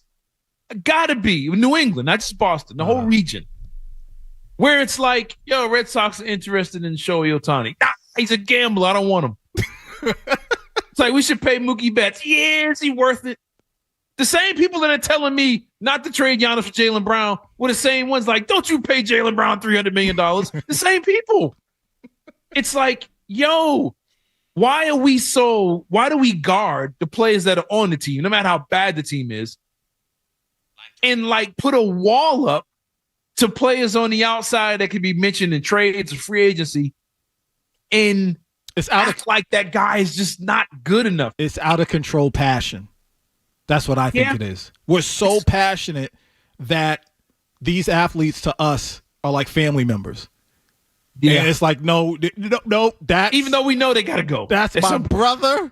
That's my uncle. They're not going anywhere. You can kick rocks. It doesn't matter what sport. It's you can't say, oh, it's Green Nation, it's the Patriots fans, it's Sox fans, Bruins. No, it doesn't matter. It's like, yo, Bruins, they could have got Sidney Crosby. No, I don't want him. It doesn't matter who it is. It's Shohei Ohtani. No. James Harden just won back-to-back MVPs. Nope. Kawhi Leonard. Nope. He don't show up. Like right now, if I said, yo, just trade Al Horford at 40, for like even somebody like Zion. Nope. Hey, he's not. No, I don't. He's not good enough. He ain't got problems. Who did we cry for? Oh, we did it with Marcus Smart. Yes, we didn't want to trade Marcus Smart for anybody. Yeah, we did. For anybody. Like, no, he's the heart and soul of the team. How can we do it? Every time a Patriot player leaves and went somewhere else, it was like, oh my God, what are we going to do without a long snapper? Like, yo, are you serious? What are we talking about? Yeah, and I understand they're different because they won without bringing in all the big. When they had the Randy Mosses, they didn't win. But even Randy Moss was like, no, he's a diva. What wide receiver in the world is not a diva? And then he comes in and next thing you know, everybody's, Randy Moss. It's like, yo, you could have had him 5 years ago. You didn't want Kevin Garnett either. Let's not forget. You didn't want Ray Allen. He was too old. You didn't want KG. He was too old, and he didn't win nothing in Minnesota. Like the 06 Celtics were just dominant and didn't need it. Like, yo, why are we like this? I can't figure it out. I can't either. 617-779-0985. Phil in New Hampshire. What's up, Phil? Hey, what's up? What's up? I'm with Cerrone. For the right player, I will trade Jaylen Brown in a second, and I'll tell you why. Because Derek Wright can fill that role, but if you got a guy like Sabonis, that is a tough-to-come-by type of talent. So, yeah, I'm going to do that. Same thing with Giannis. Giannis, the money's the same, but, that changes the dynamic of the team in a way that, isn't redundant. Jaylen Brown, we have Derek White. We can replace that. If you can get something that changes the dynamic of the team or add something that you can't get, especially with a player like Brown who's got tendinitis, and I don't think that contract's going to age anyway. It's going to age hard, I think. Yes. Get rid of him. Same with Marcus Smart. Appreciate it, Phil. Had to move He on. right. Dang, Cerrone's just like, he right. He right. Ain't nobody coming to see you, Otis. Ain't no one coming here to see you. Jason Tatum went down. Everybody saying don't trade Jaylen Brown. When Tatum didn't get up off that floor, he was like, well, what are we going to do next year? Yeah, they still had games to play. He said it was a Like, Let's go to Lou. It was still a 6-point game when he got hurt. Lou was like, what are we going to do next year? Lou in Gloucester has an analogy. Lou, what's this analogy you got? What's going on? Lou! All right, Lou, I got to let you go, brother. If Jason Tatum went down and you had Kevin Durant on the court still in a 6-point game, you're not like, it's over. Soon as Tatum went down, everybody was like, just took their hats and threw it off and went and started playing Xbox. Go ahead, I'm sorry. Philip in the car, what's up? 1956, the Celtics traded Ed McCauley and Cliff Hagan. They were the two future stars of the team, and they got a guy named Bill Russell in exchange. In the 70s, they traded Paul Westphal, who was an all-star guard. They got Charlie Scott, and I think Paul Silas was in that trade. And I think that, I think you can go on and on. There's always a reason to trade your players to get better players, and Red Auerbach never shied away from that. So there's the parochialism of not trading someone away because you like them is overshadowed. Appreciate it, Philip. It sounds to me like he's right. Okay. How'd you get Jason Tatum and Jaylen Brown? How'd you get them? Yeah, all right. You traded. You traded Kevin Garnett and Paul Pierce. Yep, and got picks and all that. Yeah, that's how you do it. It's that simple. And what was the big accusation? The big thing they said the black eye to Red Auerbach's career. He held on because he was in love with Larry Bird, McHale, and Parrish. Yep. We all watched Celtic City. He was in love with those guys, and he had deals on the table. He wouldn't make them because of the fans loved him and he loved them. And the team went through a decade plus of just pain because you didn't have those guys. And we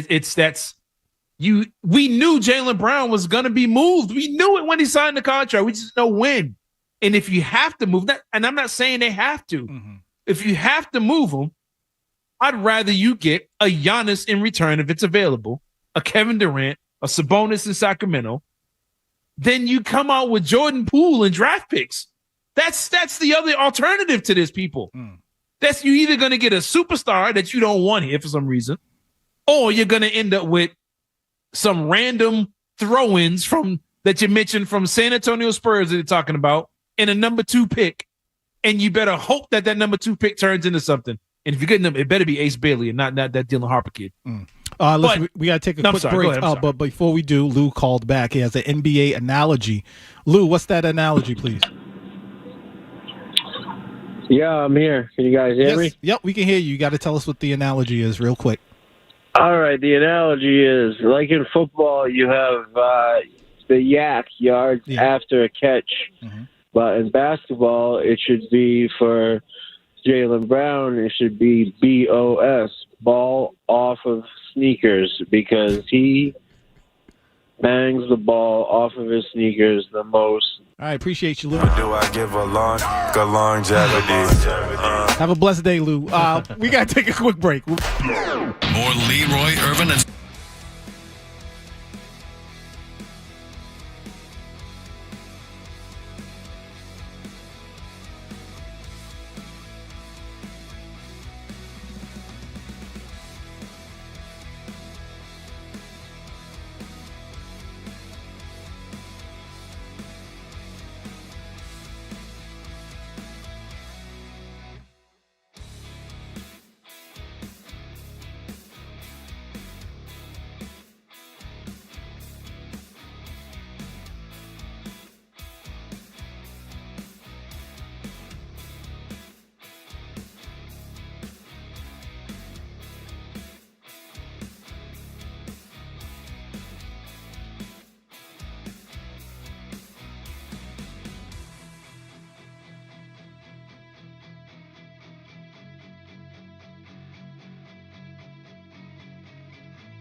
Taking your calls, giving hot takes. Leroy Irvin and Cerrone battle on 98.5 The Sports Hub.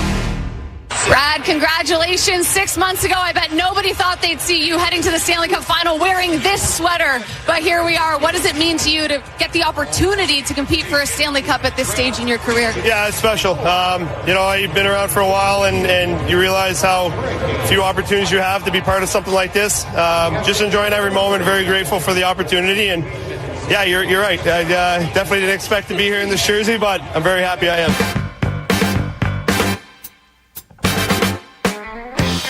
98.5 The Sports Hub. I'm just going to say it. He sounds sick to his stomach. That he's in a Florida Panthers uniform going to the Stanley Cup Finals. Should have been the Bruins. Anyway, 617-779-0985 is the number. People are still calling in. Cerrone, if you don't mind, I just want to burn through these calls. Bill, who's in Dorchester and said he went to high school with me, wants to talk about Marchand and the whole, does he get the Ray Bork treatment if he wins with Florida? What's up, Bill? What's up, Leroy? Hey, I want to say I'm a big fan. I listen to you up the dial mostly every morning. Appreciate it. And I did not go to high school with you, but my everyday partner, I'm an electrician. I've worked for 20 years with Russell Murphy. He told me to say what's up. Good old Russell. Tell him I said hello. I will. He said what's up. Oh, man. I'm a big Bees fan, season ticket holder. My thing is, I love Brad Marchand, but I'm a huge Ray Bork fan, and I don't think it's going to be the way it should be. Marchand won a cup here in 2011. Mm-hmm. You know what I mean? Yep. And I think people will be happy for him, but Ray Bork is a Hall of Famer. He was a star, and I just don't think he's going to get the same love that Ray got and still gets in this town. Appreciate it, Bill. I agree with him. That was my whole point. I was like, man, he already got a championship. It was so different with Ray Bork. The Bruins were thirsty, and he gave it everything he had, and they couldn't reach the mountaintop. And so, yeah, you throw him a parade when he wins it for the Avalanche. You throw him a parade, but this time around, no. So we can let Ray Bork go, but we got to hold on Jaylen Brown. Cerrone won't let it go. We let Wade Boggs go. We Roger Clemens, but we can hold on to Jaylen Brown. Speaking of Jaylen Brown, let's go to Brandon. We can let Tom Brady go. Yep. We can hold on to Jaylen Brown. Yep. Let's go to Brandon in Boston. Brandon has a Jaylen Brown trade proposal. What is it, Brandon? Brandon, you all right? I hate you. Hey, what's going on? Oh, there we go. What's your Jaylen Brown? I was looking at something. How you guys feel about this? We talk about, Jaylen Brown a lot because, Tatum's injury changes the landscape for this team because he produces so much for the team when it comes to, rebounding, scoring, facilitating the ball, maybe a block or steal there. So there's a lot that he handles. And with him not there, you're going to have to trade Jaylen Brown, not because, you want to, but because you have to. It's the right decision. So I'm thinking Jaylen Brown to the Toronto Raptors for Brandon Ingram, Colin Castleton, and I think you pronounce his name as Ajabaji, who is very athletic and could do anything from out the frame. So you can get those three quality players back. How you guys feel about that package for Jaylen? Appreciate it, Brandon. Cerrone, if you can, real quick, how do you feel about that package? Yeah, if I can get Brandon Ingram, I feel like I won't say come out of it even, man. Ingram's had his issues. He had injury issues a little bit, but yeah, I take Brandon Ingram and trade for Jaylen Brown. Like I said, he's a good player, borderline all-star caliber player. Same thing as Zion trying to get up out of New Orleans. But I think he's a really good player, and I don't know if people watch him enough. You have great chemistry with Tatum, a couple of Duke guys, but I think Brandon Ingram is a good player. He gives you the size, he gives you the rebound, he's a scorer, and I think he'll benefit from being in a major market. I'll take a Brandon Ingram in exchange. Just don't give me, like I said, a couple throw-in guys and draft picks. I think they need a real player in return. So I'm all in for Brandon Ingram on the swap for that. All right, we got to wrap this thing up. Let's do the players call. Y'all want to hear my player call? Yeah. I think, do you want to hear the player call? All right, so this is the time when we take time to show love to someone who's done something phenomenal in sports or in our everyday lives. Guys, if you don't mind, I have three, so if I can go really, really quick. Yep. I just want to say 2.5 years ago, I had no intentions of getting into a new relationship. I had just gone through a divorce, was living a minimalist life in my bare apartment. It was working on rebuilding we got to head